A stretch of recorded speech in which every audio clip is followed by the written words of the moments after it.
ಸವದತ್ತಿಯ ಸೃಜನಶೀಲ ಸಾಹಿತ್ಯದ ಒಂದು ರೂವಾರಿಗಳಾಗಿರ್ತಕ್ಕಂತಹ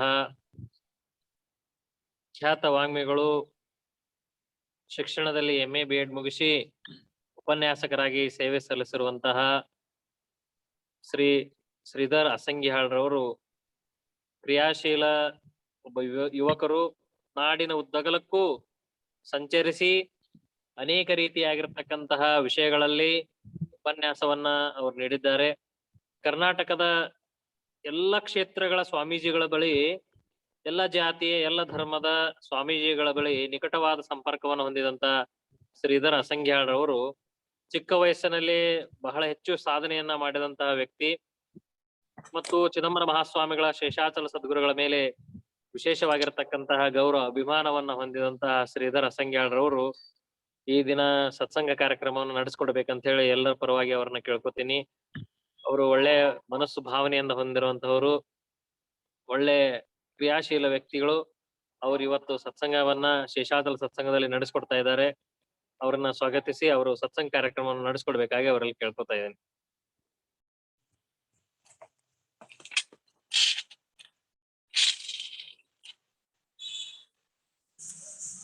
ನಡೆದಾಡುವ ದೇವರು, ಭೂಮಿಗಿಳಿದ ಭಗವಂತ,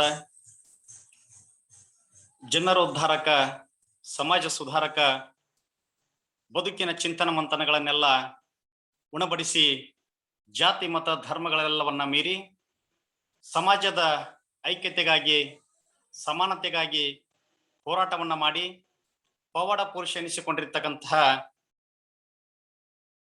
ಶ್ರೀ ಗುರು ಶಿವ ಚಿದಂಬರನ್ನ ಮನದಂಗಳದಲ್ಲಿ ಸ್ಮರಣೆ ಮಾಡಿಕೊಳ್ತಾ, ಅದೇ ತೆರನಾಗಿ ಪೂಜ್ಯರಾಗಿರ್ತಕ್ಕಂಥವರು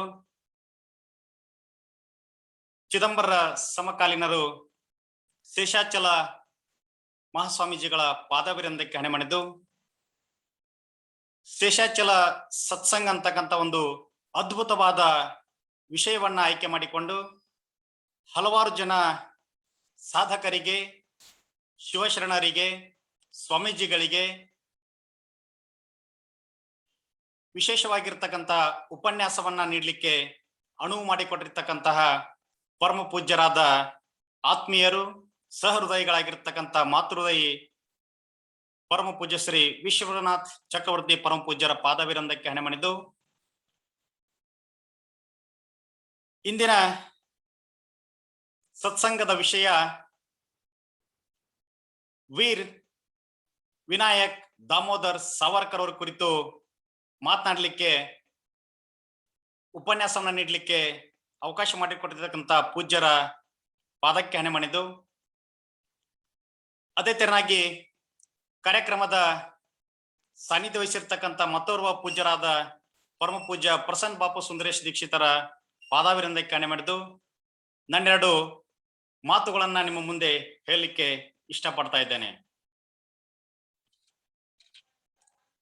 ಈ ಜಗತ್ತಿನಲ್ಲಿ ಎಲ್ಲಾದ್ರೂ ಸ್ವರ್ಗ ಇದೆ ಅಂತ ಹೇಳಿ ಯಾವುದೇ ದೇಶಕ್ಕೆ ಹೋಗಿ, ಯಾವುದೇ ನಾಡಿಗೆ ಹೋಗಿ ಸ್ವರ್ಗ ಎಲ್ಲಿದೆ ಅಂತ ಕೇಳಿದ್ರೆ ಇಡೀ ಜಗತ್ತಿನ ಪ್ರತಿಯೊಂದು ಜೀವಿಯು ಕೂಡ ಯಾವುದ್ರತ್ತ ಬೊಟ್ಟು ಮಾಡ್ತಾರಂತಂದ್ರೆ ಅದು ನಮ್ಮ ದೇಶ ಭಾರತದತ್ತ.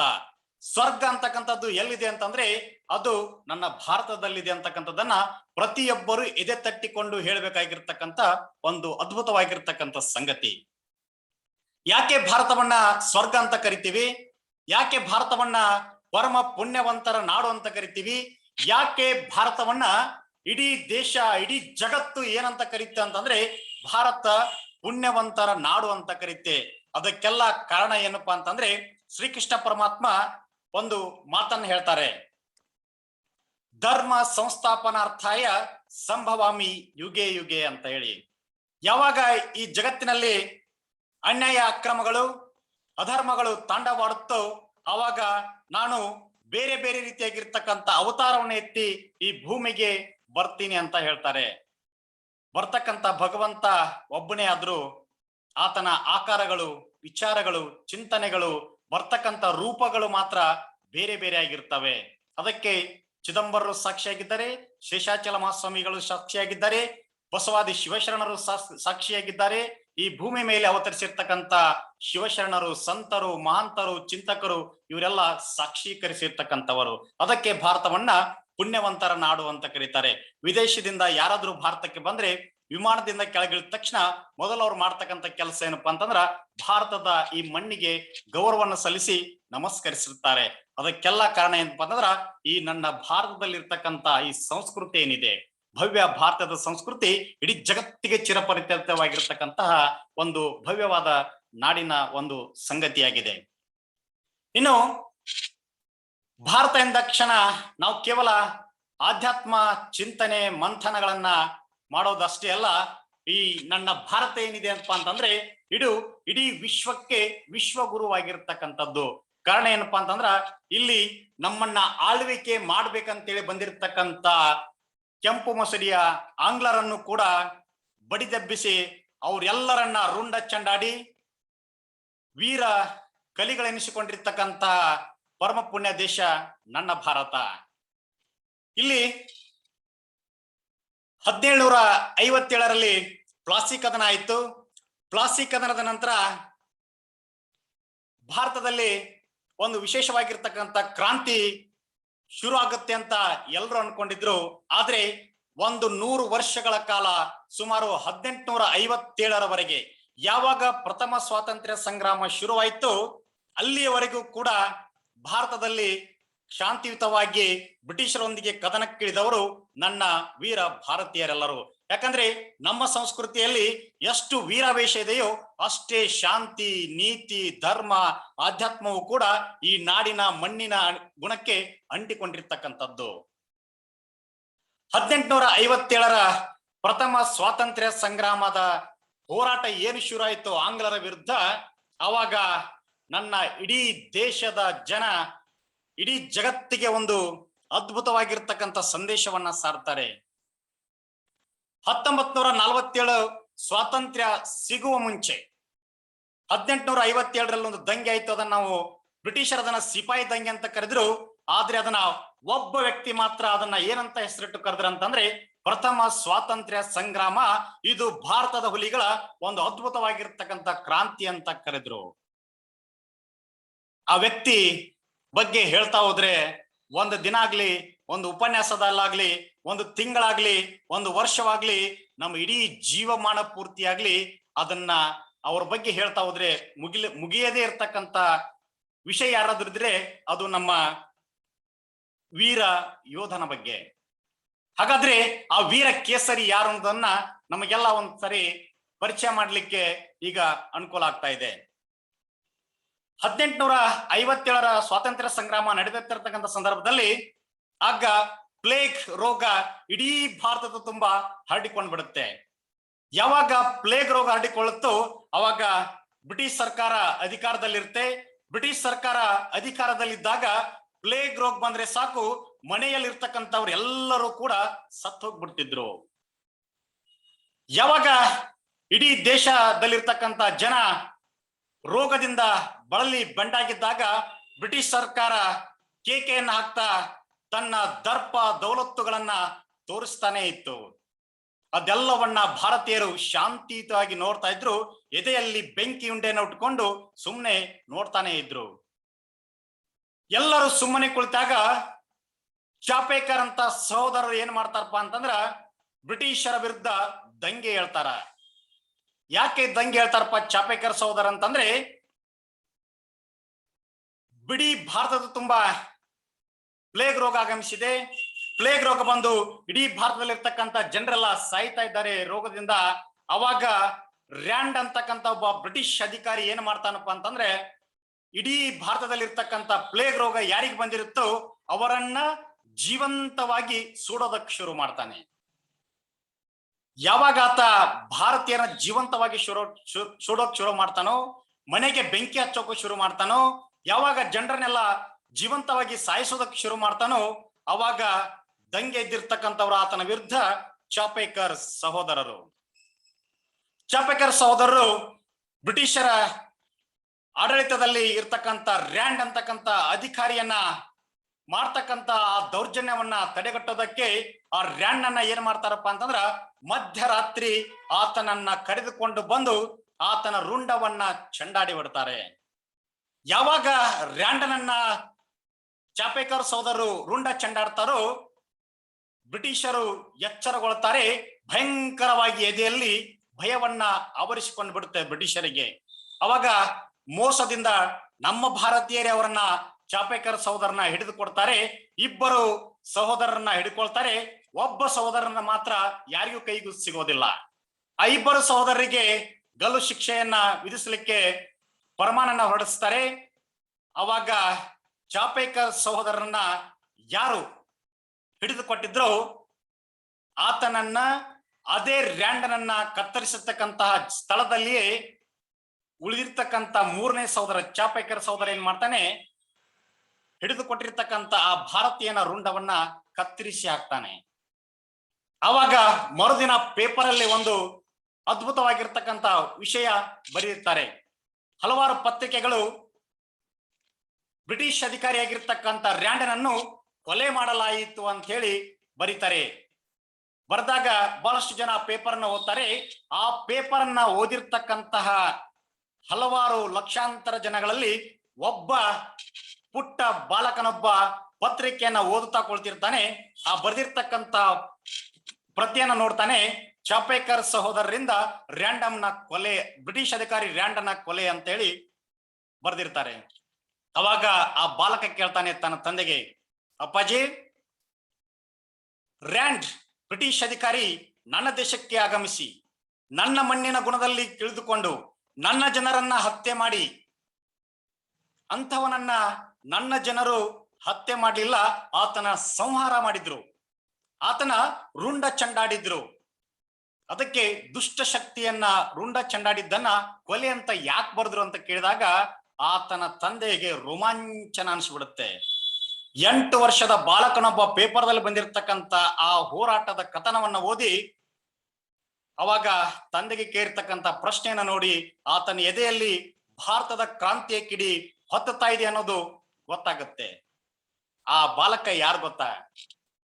ಮೇ 28, 1883ರಲ್ಲಿ ಮಹಾರಾಷ್ಟ್ರದ ನಾಸಿಕ್ನ ಬಾಗೂರ್ನಲ್ಲಿ ದಾಮೋದರ್ ಪಂತ್ ಹಾಗೂ ರಾಧಾಬಾಯಿ ದಂಪತಿಗಳ ವೀರ ಪುತ್ರನಾಗಿ ಜನಿಸಿದವನೇ ಆತನೇ ನಮ್ಮೆಲ್ಲರ ಹೆಮ್ಮೆಯ ನಾಯಕ ವಿನಾಯಕ್ ದಾಮೋದರ್ ಸಾವರ್ಕರ್. ಯಾರು ಆ ಪತ್ರಿಕೆಯನ್ನು ಓದುವಾಗ ಊಹೆಯನ್ನು ಕೂಡ ಮಾಡಿಕೊಂಡಿರಲಿಲ್ಲ ಆತನ ತಂದೆ, ನನ್ನ ಮಗ ಒಬ್ಬ ಕ್ರಾಂತಿಯ ಕಿಡಿ ಆಗ್ತಾನೆ ಅಂತೇಳಿ. ಆ ಕ್ರಾಂತಿಯ ಚೆಂಡು, ಕ್ರಾಂತಿಯ ಕಿಡಿ 8 ವರ್ಷದ ಬಾಲಕನಿದ್ದಾಗಲೇ ತಂದೆಗೆ ಪ್ರಶ್ನೆ ಮಾಡಿದಾಗಲೇ ಗೊತ್ತಾಗಿತ್ತು, ವೀರ್ ದಾಮೋದರ್ ಸಾವರ್ಕರ್ ಇಡೀ ವಿಶ್ವವೇ ತನ್ನತ್ತ ತಿರುಗಿ ನೋಡುವಂತೆ ಸಾಧನೆ ಗೈತಾನ ಅನ್ನೋದು ಕೂಡ ಕಲ್ಪನೆಯು ಕೂಡ ವೀರ್ ಸಾವರ್ಕರ್ಗೂ ಕೂಡ ಇರ್ಲಿಲ್ಲ ಅಂತ ಅನ್ಸುತ್ತೆ. ವೀರ್ ಸಾವರ್ಕರ್ ಚಿಕ್ಕವನಿದ್ದಾಗ್ಲೇನೆ ಆತನ ತಾಯಿ ರಾಮಾಯಣ ಮಹಾಭಾರತ ಗ್ರಂಥಗಳನ್ನ ಪಠನ ಮಾಡ್ತಾ ಕೃಷ್ಣ ಪರಮಾತ್ಮ ರಾಮನ ಬಗ್ಗೆ, ಲಕ್ಷ್ಮಣನ ಬಗ್ಗೆ, ಹನುಮಂತನ ಬಗ್ಗೆ, ಶಿವಾಜಿಯ ಬಗ್ಗೆ, ರಾಣಾ ಪ್ರತಾಪನ ಬಗ್ಗೆ, ಎಲ್ಲ ವೀರ ಮಹಾಪುರುಷರ ಬಗ್ಗೆ ದಿನನಿತ್ಯ ಮಗನಿಗೆ ಪಾಠವನ್ನ ಮಾಡ್ತಾ ಇರ್ತಾಳೆ, ಬೋಧನೆಯನ್ನ ಮಾಡ್ತಾ ಇರ್ತಾಳೆ. ಅದರ ಜೊತೆಗೆ ಆತ ಕಲ್ತಿರ್ತಕ್ಕಂಥ ಶಾಲೆ ಶಿವಾಜಿ ಶಾಲೆಯಲ್ಲಿಯೂ ಕೂಡ ಆತನಿಗೆ ದೇಶಭಕ್ತಿಯ ಕ್ರಾಂತಿಯ ಕಿಚ್ಚು ಅನ್ನೋದರ ಬಗ್ಗೆ ಅಧ್ಯಯನ ಮಾಡ್ಲಿಕ್ಕೆ ಶುರು ಮಾಡ್ತಾನೆ. ದುರದೃಷ್ಟವಶಾತ್ ಏನಾಗುತ್ತೆ ಅಂದ್ರೆ ತಾಯಿಯು ಕೂಡ ಅತಿ ಚಿಕ್ಕ ವಯಸ್ಸಲ್ಲಿದ್ದಾಗಲೇ ತೀರಿಕೊಳ್ತಾಳೆ. ತಂದೆಯು ಕೂಡ ಪ್ಲೇಗ್ ರೋಗದಿಂದ ಆತನು ಕೂಡ ಸತ್ತು ಹೋಗ್ತಾನೆ. ಅವಾಗ ಪುಟ್ಟ ಬಾಲಕ ತಂದೆ ತಾಯಿಯನ್ನ ಕಳೆದುಕೊಂಡಿದ್ರು ಕೂಡ ಆತ ಹತಾಶೆಗೊಳ್ಳೋದಿಲ್ಲ. ಆತ ಒಂದು ಶಪಥವನ್ನ ಮಾಡ್ತಾನೆ. ತನ್ನ ಕುಲ ದೇವತೆಯ ಮುಂದೆ ನಿಂತುಕೊಂಡು 15-8 ವರ್ಷದ ಬಾಲಕ, ಓ ನನ್ನ ಕುಲ ದೇವತೆ, ನಾನು ಹುಟ್ಟಿದ್ದು ಭಾರತ ಮಾತೆಯ, ಈ ಬ್ರಿಟಿಷರು ಯಾವ ಸಂಕೋಲೆಯಿಂದ ಅವರನ್ನ ಬಂಧಿಸಿದ್ದಾರೋ ಈ ತಾಯಿಯನ್ನ ಆ ಸಂಕೋಲೆಯಿಂದ ಬಿಡುಗಡೆಗೊಳಿಸಿ ನನ್ನ ಆತ್ಮವನ್ನ ನಿನಗೆ ಅರ್ಪಣೆ ಮಾಡುತ್ತೇನೆ, ನನ್ನ ರಕ್ತವನ್ನ ಈ ಭಾರತ ಮಾತೆಯ ಮಡಿಲಿಗೆ ಸಲ್ಲಿಸ್ತೇನೆ ಎಂದಾಗ ಆತನ ಆ ಶಪಥ 1947 ಸ್ವಾತಂತ್ರ್ಯದವರೆಗೂ ನಿರಂತರವಾಗಿ ಭಿನ್ನ ವಿಭಿನ್ನವಾಗಿ ನಡೆದುಕೊಂಡನೇ ಬರುತ್ತೆ. ಗುರುಗಳು ಹೇಳ್ತಾ ಇದ್ರು, ಸತ್ಸಂಗದಲ್ಲಿ ಆಧ್ಯಾತ್ಮ ಎಷ್ಟು ಮುಖ್ಯವೋ ಆಧ್ಯಾತ್ಮದ ಚಿಂತನೆಯ ಜೊತೆಗೆ ಸತ್ಸಂಗ ಅಂದ್ರೆ ಕೇವಲ ದೇವರನ್ನ ಸ್ಮರಣೆ ಮಾಡ್ಕೊಳ್ಳೋದಲ್ಲ, ಭಾರತ ಮಾತೆ ಸುಪುತ್ರರನ್ನು ಕೂಡ ನಾವು ಸ್ಮರಣೆ ಮಾಡಿಕೊಳ್ಬೇಕು ಅನ್ನೋದನ್ನ ವಿಶ್ವನಾಥಪ್ಪರು ಹೇಳ್ತಾ ಇದ್ರು. ನಿಜವಾಗ್ಲೂ ಸತ್ಸಂಗ ಯಾವಾಗ ಶುರು ಆಗುತ್ತೆ ಅಂತಂದ್ರೆ ಇಂಥ ಮಹಾಪುರುಷರ ವೀರ ಶಕ್ತಿಶಾಲಿಗಳ ಬಗ್ಗೆ ನಾವೆಲ್ಲ ಅಧ್ಯಯನ ಮಾಡಿದಾಗ ಅವರ ಬಗ್ಗೆ ದಿನದಿಂದ ದಿನಕ್ಕೆ, ನಾಡಿನಿಂದ ನಾಡಿಗೆ, ವ್ಯಕ್ತಿಯಿಂದ ವ್ಯಕ್ತಿಗೆ, ಸಮಾಜದಿಂದ ಸಮಾಜಕ್ಕೆ, ದೇಶದಿಂದ ಪರದೇಶಕ್ಕೆ ಅವರ ಕ್ರಾಂತಿಕಾರಿ ವಿಚಾರಗಳನ್ನ ಪ್ರಸಾರ ಮಾಡಿದಾಗ ಮಾತ್ರ ಸತ್ಸಂಗಕ್ಕೆ ಒಂದು ಅದ್ಭುತವಾಗಿರ್ತಕ್ಕಂಥ ಒಂದು ಕಲ್ಪನೆ ಮೂಡಿ ಬರುತ್ತೆ ಅನ್ನೋದನ್ನ ಬಹಳ ಚೆನ್ನಾಗಿ ಹೇಳ್ತಾರೆ. ಸತ್ಸಂಗದಲ್ಲಿ ವೀರ್ ಸಾವರ್ಕರ್ ಬಗ್ಗೆ ಮಾತಾಡೋದಂತಂದ್ರೆ ಒಂದು ಹೆಮ್ಮೆಯವಾಗಿರ್ತಕ್ಕಂಥ ವಿಷಯ. ಆ ಪುಟ್ಟ ಬಾಲಕ ಯಾವಾಗ ಶಪಥ ಮಾಡ್ತಾನೋ, ತಾಯಿ ಭಾರತ ಮಾತೆಗೆ ನಾನು ಈ ಜೀವನ ಸಮರ್ಪಣೆ ಮಾಡ್ತೀನಿ ಅಂತ ಹೇಳಿ ಹೋರಾಟಕ್ಕಿಳಿದಾಗ ಆತನಿಗೆ ಕೇವಲ 15 ವರ್ಷ ವಯಸ್ಸಾಗಿತ್ತು. ಅಷ್ಟೊತ್ತಿಗೆ ಆತ ಒಂದು ಬಳಗವನ್ನ ಕಟ್ಟಿಕೊಳ್ತಾನೆ, ದೇಶಭಕ್ತರ ಬಳಗವನ್ನ ಕಟ್ಟಿಕೊಳ್ತಾನೆ. ಅದಕ್ಕೆ ಹೆಸರು ಅಭಿನವ ಭಾರತ ಕ್ರಾಂತಿಕಾರಿ ಬಳಗ ಅಂತೇಳಿ ಹೆಸರನ್ನಿಟ್ಟುಕೊಳ್ತಾನೆ. ವೀರ್ ಸಾವರ್ಕರ್ 15 ವರ್ಷದ ಪುಟ್ಟ ಬಾಲಕ ಆಡಬೇಕಾದ ವಯಸ್ಸಲ್ಲಿ ತನ್ನ ಬಾಲ್ಯಾವಸ್ಥೆಯನ್ನ ಆಟೋಟಗಳಲ್ಲಿ ಕಲಿಬೇಕಾಗಿರ್ತಕ್ಕಂಥ ವಯಸ್ಸಲ್ಲಿ ದೇಶಭಕ್ತಿ ಭಾರತ ಮಾತೆಗಾಗಿ ತುಡಿತಾ ಇತ್ತು ಆ ಜೀವ. ತನ್ನ ಸಹಪಾಠಿಗಳ ಜೊತೆಗೆ ಸೇರಿಕೊಂಡಾಗ ವೀರ್ ಸಾವರ್ಕರ್ ಏನ್ ಹೇಳ್ತಾ ಇದ್ರು ಗೊತ್ತಾ?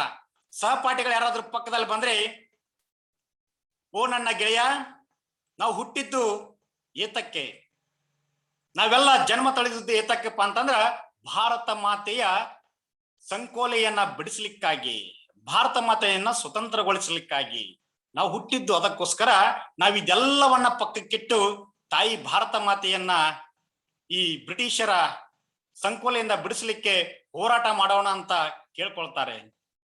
ಯಾರಾದ್ರೂ ಸ್ನೇಹಿತರ ಭೇಟಿ ಆದ್ರೆ ಭಾರತ ಮಾತೆಯ ಬಗ್ಗೆ ಚಿಂತನೆ ಮಾಡ್ತಾರೆ. ಹಾಸ್ಟೆಲ್ ನಲ್ಲಿದ್ರು ಕೂಡ ಭಾರತ ಮಾತೆಯ ಚಿಂತನೆ, ಮನೆಯಲ್ಲಿದ್ರು ಕೂಡ ಭಾರತ ಮಾತೆಯ ಚಿಂತನೆ, ಶಾಲೆಯಲ್ಲಿದ್ರು ಕೂಡ ಭಾರತ ಮಾತೆಯ ಚಿಂತನೆ, ವಿದೇಶಕ್ಕೆ ಹೋದರೂ ಕೂಡ ಅಲ್ಲಿಯೂ ಭಾರತ ಮಾತೆಯ ಚಿಂತನೆ. ಅಂತ ಒಬ್ಬ ವೀರಪುತ್ರನನ್ನ ಹೆತ್ತಿರ್ತಕ್ಕಂಥ ಭಾರತ ಮಾತೆ ನಿಜಕ್ಕೂ ಧನ್ಯಳಾಗಿದ್ದಾಳೆ. ವೀರ್ ಸಾವರ್ಕರ್ ಅವರ ಮಾತುಗಳನ್ನ ಕೇಳಲಿಕ್ಕೆ ಸಾವಿರ ಜನ ಕಾಯ್ತಾ ಇದ್ರು.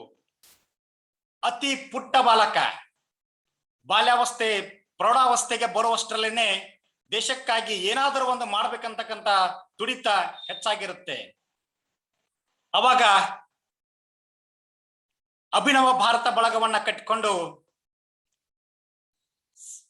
ಇಡೀ ದೇಶಕ್ಕಾಗಿ, ಈ ನಾಡಿಗಾಗಿ ಯಾವುದಾದರೂ ಒಂದು ತ್ಯಾಗ ಬಲಿದಾನಗಳ ಸಂಕೇತವನ್ನ ನಾವೆಲ್ಲ ಮಾಡೋಣ ಅಂತಕ್ಕಂಥ ಒಂದು ಪಡೆಯನ್ನ ಕಟ್ಟಿಕೊಂಡು, ಯೋಧರ ಪಡೆ ಕಟ್ಟಿಕೊಂಡಾಗ ಅದೇ ಸಂದರ್ಭದಲ್ಲಿ ಇಡೀ ದೇಶದ ತುಂಬಾ ಪ್ಲೇಗ್ ರೋಗ ಹರಡಿಕೊಂಡಿರುತ್ತೆ.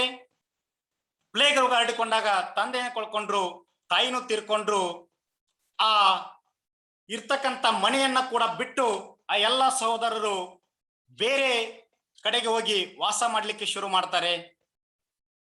ಆ ಸ್ಥಳದಲ್ಲಿ ಯಾವಾಗ ತಮ್ಮ ಮೂಲ ನೆಲೆಯನ್ನು ಬಿಟ್ಟು ಬೇರೆ ಕಡೆಗೆ ಸ್ಥಳಾಂತರಗೊಳ್ತಾರೋ ಅಲ್ಲಿ ಒಬ್ಬ ವಿಚಿತ್ರವಾಗಿರ್ತಕ್ಕಂಥ ವ್ಯಕ್ತಿಯೊಬ್ಬ ಭೇಟಿ ಆಗ್ತಾನೆ ವೀರ್ ಸಾವರ್ಕರ್ ಅವರಿಗೆ. ಆ ವ್ಯಕ್ತಿ ಯಾರಪ್ಪ ಅಂತಂದ್ರೆ ಆತನೊಬ್ಬ ವಿಶೇಷವಾಗಿರ್ತಕ್ಕಂಥ ಕವಿ, ಆಬಾ ಪಾಂಗ್ಳೆ ಅಂತ. ಆಬಾ ಪಾಂಗ್ಳೆ ಅದ್ಭುತವಾಗಿರ್ತಕ್ಕಂಥ ಕವಿ. ಆದರೆ ಆತನು ಬರೆದಿರ್ತಕ್ಕಂಥ ಕವಿತೆಗಳು ಎಲ್ಲವೂ ಅಶ್ಲೀಲತೆಯಿಂದ ಕೂಡಿರುತ್ತಿದ್ದವು. ಆತ ಬರೆದಿರ್ತಕ್ಕಂಥ ಕವಿತೆಗಳು ಹೇಗಿದ್ವು ಅಂತಂದ್ರೆ ಪ್ರತಿಯೊಂದು ಹೆಣ್ಣು ಮಕ್ಕಳ ಮೇಲೆ ಅಶ್ಲೀಲವಾಗಿ, ಅಸಭ್ಯವಾಗಿ, ಅಷ್ಟೇ ಅದ್ಭುತವಾಗಿ ಕವಿತೆಗಳನ್ನ ರಚನೆ ಮಾಡ್ತಾ ಇದ್ದ ಆಬಾ ಪಾಂಗ್ಳೆ. ಯಾವಾಗ ವೀರ್ ಸಾವರ್ಕರ್ ಅವರು ಆಬ ಪಾಂಗ್ಳೆ ವಾಸವಾಗಿರ್ತಕ್ಕಂತಹ ಓಣಿಗೆ ಬರ್ತಾರೋ, ಆಬ ಪಾಂಗ್ಳೆಯನ್ನ ನೋಡಿದ ತಕ್ಷಣ ಆತನಲ್ಲಿ ಒಂದು ವಿಶೇಷವಾಗಿರ್ತಕ್ಕಂಥ ಅಯಸ್ಕಾಂತೀಯ ಗುಣ ಇದೆ, ಆತನಲ್ಲಿ ಒಂದು ವಿಶೇಷವಾಗಿರ್ತಕ್ಕಂಥ ಶಕ್ತಿ ಇದೆ. ಅದನ್ನ ನಾನು ದೇಶಕ್ಕಾಗಿ ಬಳಕೆ ಮಾಡಿಕೊಂಡ್ರೆ ಹೇಗೆ ಅಂತೇಳಿ ತಮ್ಮ ಮನದಲ್ಲೇ ಚಿಂತನೆ ಮಾಡ್ಲಿಕ್ಕೆ ಶುರು ಮಾಡ್ತಾರೆ. ಆದ್ರೆ ಆತ ಆಬ ಪಾಂಗ್ಳೆ ಹೆಣ್ಣು ಮಕ್ಕಳನ್ನ ಚುಡಾಯಿಸ್ತಾ ಬೀದಿಯಲ್ಲಿ ರೌಡಿ ತರ ವರ್ತನೆಯನ್ನ ಮಾಡಿಕೊಳ್ತಾ ಕೂತ್ಕೊಂಡಿರ್ತಾನೆ. ಅಲ್ಲಿರ್ತಕ್ಕಂಥ ಆತನ ಸಹಚರರು ವೀರ್ ಸಾವರ್ಕರ್ನ ನೋಡಿ, ನಮ್ಮ ಗುರು ಆಬ ಪಾಂಗ್ಳೆಯಷ್ಟು ಬುದ್ಧಿವಂತ ಇಲ್ಲಿ ಯಾರು ಇಲ್ಲ, ವೀರ್ ಸಾವರ್ಕರ್ಗೂ ಏನು ಬರಿಲಿಕ್ಕೆ ಬರಲ್ಲ ಅಂತ ಅನ್ಸುತ್ತಂತೇಳಿ ಓಣಿಯಲ್ಲಿ ಮಾತಾಡ್ಲಿಕ್ಕೆ ಶುರು ಮಾಡಿರ್ತಾರೆ. ಅವಾಗ ವೀರ್ ಸಾವರ್ಕರ್ ಅವರು ಆಬಾ ಪಾಂಗ್ಳೆಯನ್ನ ತಮ್ಮತ್ತ ಕರೆಸಿ ಆಬಾ ಪಾಂಗ್ಳೆಗೆ ಒಂದು ಮಾತನ್ನ ಹೇಳ್ತಾರೆ. ಆಬಾ ಪಾಂಗ್ಳೆ, ನಿನ್ನಲ್ಲಿ ಒಂದು ಅದ್ಭುತವಾಗಿರ್ತಕ್ಕಂಥ ಶಕ್ತಿ ಇದೆ, ನಿನ್ನಲ್ಲಿ ಒಂದು ಚೈತನ್ಯ ಶಾಲೆಯಾಗಿರ್ತಕ್ಕಂಥ ಬರಹ ಇದೆ. ಅದನ್ನ ನೀನು ಈ ರೀತಿಯಾಗಿ ಅಸಭ್ಯವಾಗಿ ಆ ಬರಹವನ್ನ ಹೊರ ಹಾಕುವ ಬದಲಾಗಿ ನೀನು ಬರೆದಿರ್ತಕ್ಕಂಥ ಬರಹ ಭಾರತ ಮಾತೆಗೆ ಅರ್ಪಣೆ ಮಾಡು, ಭಾರತ ಮಾತೆಯ ಬಗ್ಗೆ ಬರಿ, ವೀರ ಸ್ವಾತಂತ್ರ್ಯ ಹೋರಾಟಗಾರರ ಬಗ್ಗೆ ಬರಿ ಎಂದಾಗ ಆಬಾ ಪಾಂಗ್ಳೆ ಅಲ್ಲಿಯವರೆಗೆ ದುಷ್ಟನಾಗಿದ್ದ, ಅಸಭ್ಯವಾಗಿರ್ತಕ್ಕಂಥ ಕವಿತೆಗಳನ್ನ ಬರಿತಾ ಇದ್ದ, ಹಾಡಾಡ್ತಾ ಇದ್ದ, ಚುಡಾಯಿಸ್ತಾ ಇದ್ದ, ಯಾವಾಗ ದೇವತಾ ಮನುಷ್ಯ, ವೀರ ಕೇಸರಿ, ವೀರ ಪರಂಪರೆಯ ಹುಲಿ, ನಮ್ಮೆಲ್ಲರ ಅಚ್ಚುಮೆಚ್ಚಿನ ವೀರ್ ಸಾವರ್ಕರ್ ಅವರ ಮುಖವನ್ನ ನೋಡಿದಾಗ ಆಬಾ ಪಾಂಗ್ಳೆ ಅವರ ಪಾದಕ್ಕೆ ಶರಣಾಗಿ ಹೋಗ್ಬಿಡ್ತಾನೆ. ಆ ಶಕ್ತಿನೇ ಅಂತದ್ದು. ವೀರ್ ಸಾವರ್ಕರ್ ಅವರನ್ನ ಯಾರು ಭೇಟಿ ಆಗ್ತಾರೋ, ವೀರ್ ಸಾವರ್ಕರ್ ಅವರನ್ನ ಯಾರು ಸ್ಮರಣೆ ಮಾಡಿಕೊಳ್ತಾರೋ, ವೀರ್ ಸಾವರ್ಕರ್ ಅವರನ್ನ ಯಾರು ಕೈ ಕುಲುಕ್ತಾರೋ, ಆತನ ಪಾದ ಸ್ಪರ್ಶ ಯಾರು ಮಾಡ್ತಾರೋ ಅವ್ರು ಎಲ್ಲರೂ ಬದಲಾವಣೆ ಆಗಿರ್ತಕ್ಕಂಥ ಉದಾಹರಣೆಗಳು ಇತಿಹಾಸದ ಪುಟಗಳಲ್ಲಿ ಸುವರ್ಣಾಕ್ಷರಗಳಿಂದ ಬರೆದಿಡಲಾಗಿದೆ. ಅದರಲ್ಲೂ ಕೂಡ ಆಬಾ ಪಾಂಗ್ಳೆ ಒಬ್ಬ ದುಷ್ಟ ಆಗಿರ್ತಕ್ಕಂಥ ಕವಿ, ಇಡೀ ದೇಶವೇ ಮೆಚ್ಚುವಂತ ಅದ್ಭುತ ಕವಿಯಾಗಿ ಹೊರಹೊಮ್ಮತಾನೆ. ಆತನನ್ನ ಇಂದಿಗೂ ಕೂಡ ಮಹಾರಾಷ್ಟ್ರ ಏನಂತ ಕರೆಯುತ್ತಪ್ಪ ಅಂತಂದ್ರ ಸ್ವಾತಂತ್ರ್ಯ ಕವಿ ಗೋವಿಂದ ಆಬಾ ಪಾಂಗ್ಳೆ ಅಂತ ಕರೆಯೋಕ್ ಶುರು ಮಾಡ್ತಾರೆ. ಅದ್ರ ಹೆಮ್ಮೆ ಯಾರಿಗೆ ಸಲ್ಲಬೇಕಾಗಿದ್ದೆಪ್ಪ ಅಂತಂದ್ರ ನಮ್ಮ ವೀರ್ ಸಾವರ್ಕರ್ ಸಲ್ಲಬೇಕಾಗಿರ್ತಕ್ಕಂಥದ್ದು. ವೀರ್ ಸಾವರ್ಕರ್ ಹೊರಟ್ರೆ ಸಾಕು, ಜೊತೆಗೆ ವೀರತನದಿಂದ ಕೂಡಿರ್ತಕ್ಕಂಥ ಒಂದು ಅದ್ಭುತವಾಗಿರ್ತಕ್ಕಂಥ ಶಕ್ತಿಗಳು ಅವರೊಂದಿಗೆ ಒಡನಾಟವನ್ನೇ ಹೊಂದೇ ಬಿಡ್ತಿದ್ರು.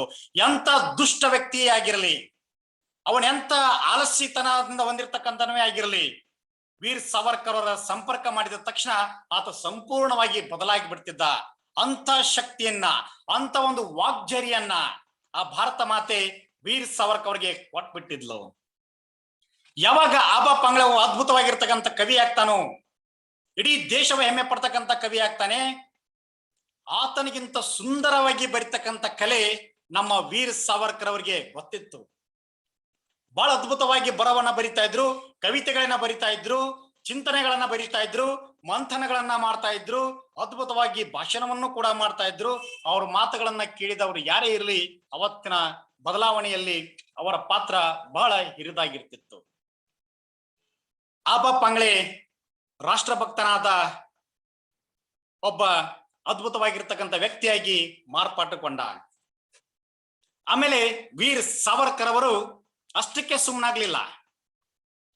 ಆ ಓಣಿಯಲ್ಲಿರ್ತಕ್ಕಂಥ ಎಲ್ಲ ಯುವಕರನ್ನ ಒಗ್ಗೂಡಿಸಿ ಅಭಿನವ ಭಾರತ ಅಂತಕ್ಕಂಥ ಸಮಾನ ಮನಸ್ಕರ ಬಳಗವನ್ನ ಕಟ್ಟಿಕೊಂಡು ಎಲ್ಲ ಯುವಕರನ್ನ ದೇಶಭಕ್ತಿಯ ಕಿಚ್ಚನ್ನ ಅವರ ಎದೆಯಲ್ಲಿ ಹೊತ್ತಿಸಿ ಅವರೆಲ್ಲರಿಗೂ ಅಭಿನವ ಭಾರತ ಸಂಸ್ಥೆ ಬಳಗದ ಮೂಲಕ ಎಲ್ಲ ಯುವಕರಿಗೆ ಕತ್ತಿ ವರ್ಷಗಳನ್ನ, ಲಾಠಿಯನ್ನ ಯಾವ ರೀತಿಯಾಗಿ ಬೀಸಬೇಕು, ಪಿಸ್ತೂಲ್ ಅನ್ನ ಯಾವ ರೀತಿಯಾಗಿ ಬಳಕೆ ಮಾಡಬೇಕು, ಶತ್ರುಗಳನ್ನ ಯಾವ ರೀತಿಯಾಗಿ ಮಟ್ಟ ಹಾಕ್ಬೇಕು ಅನ್ನೋದ್ರ ಬಗ್ಗೆ ಕಲಿಸಿಕೊಡೋದನ್ನ ಶುರು ಮಾಡಿದ್ರು.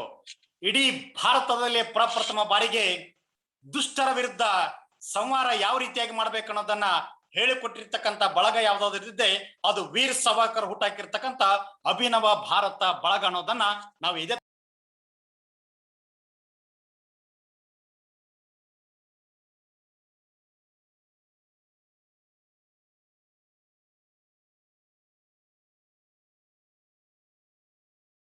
ಇದೆಲ್ಲವನ್ನ ಕಟ್ಟೋದನ್ನ ನೋಡಿ ಭವ್ಯ ಭಾರತವನ್ನ ನಿರ್ಮಾಣ ಮಾಡ್ಬೇಕಂತೇಳಿ ಕನಸನ್ನ ಯಾವಾಗ ಕಟ್ಕೊಂಡು ಅವಾಗ ಅವರಿಗೆ ಬಾಲಗಂಗಾಧರ್ ತಿಲಕರ ಸಂಪರ್ಕ ಆಗತ್ತೆ. ಬಾಲಗಂಗಾಧರ್ ತಿಲಕರವನ್ನ ಅತಿಯಾಗಿ ಪ್ರೀತಿಸ್ತಕ್ಕಂಥ ವ್ಯಕ್ತಿ, ಅತಿಯಾಗಿ ಪೂಜಿಸ್ತಕ್ಕಂಥ ವ್ಯಕ್ತಿ ಯಾರಾದ್ರಿದ್ರೆ ಅದು ವೀರ್ ವಿನಾಯಕ್ ದಾಮೋದರ್ ಸಾವರ್ಕರ್ ಅವರು. ಯಾವಾಗ ತಿಲಕರ ಸಂಪರ್ಕ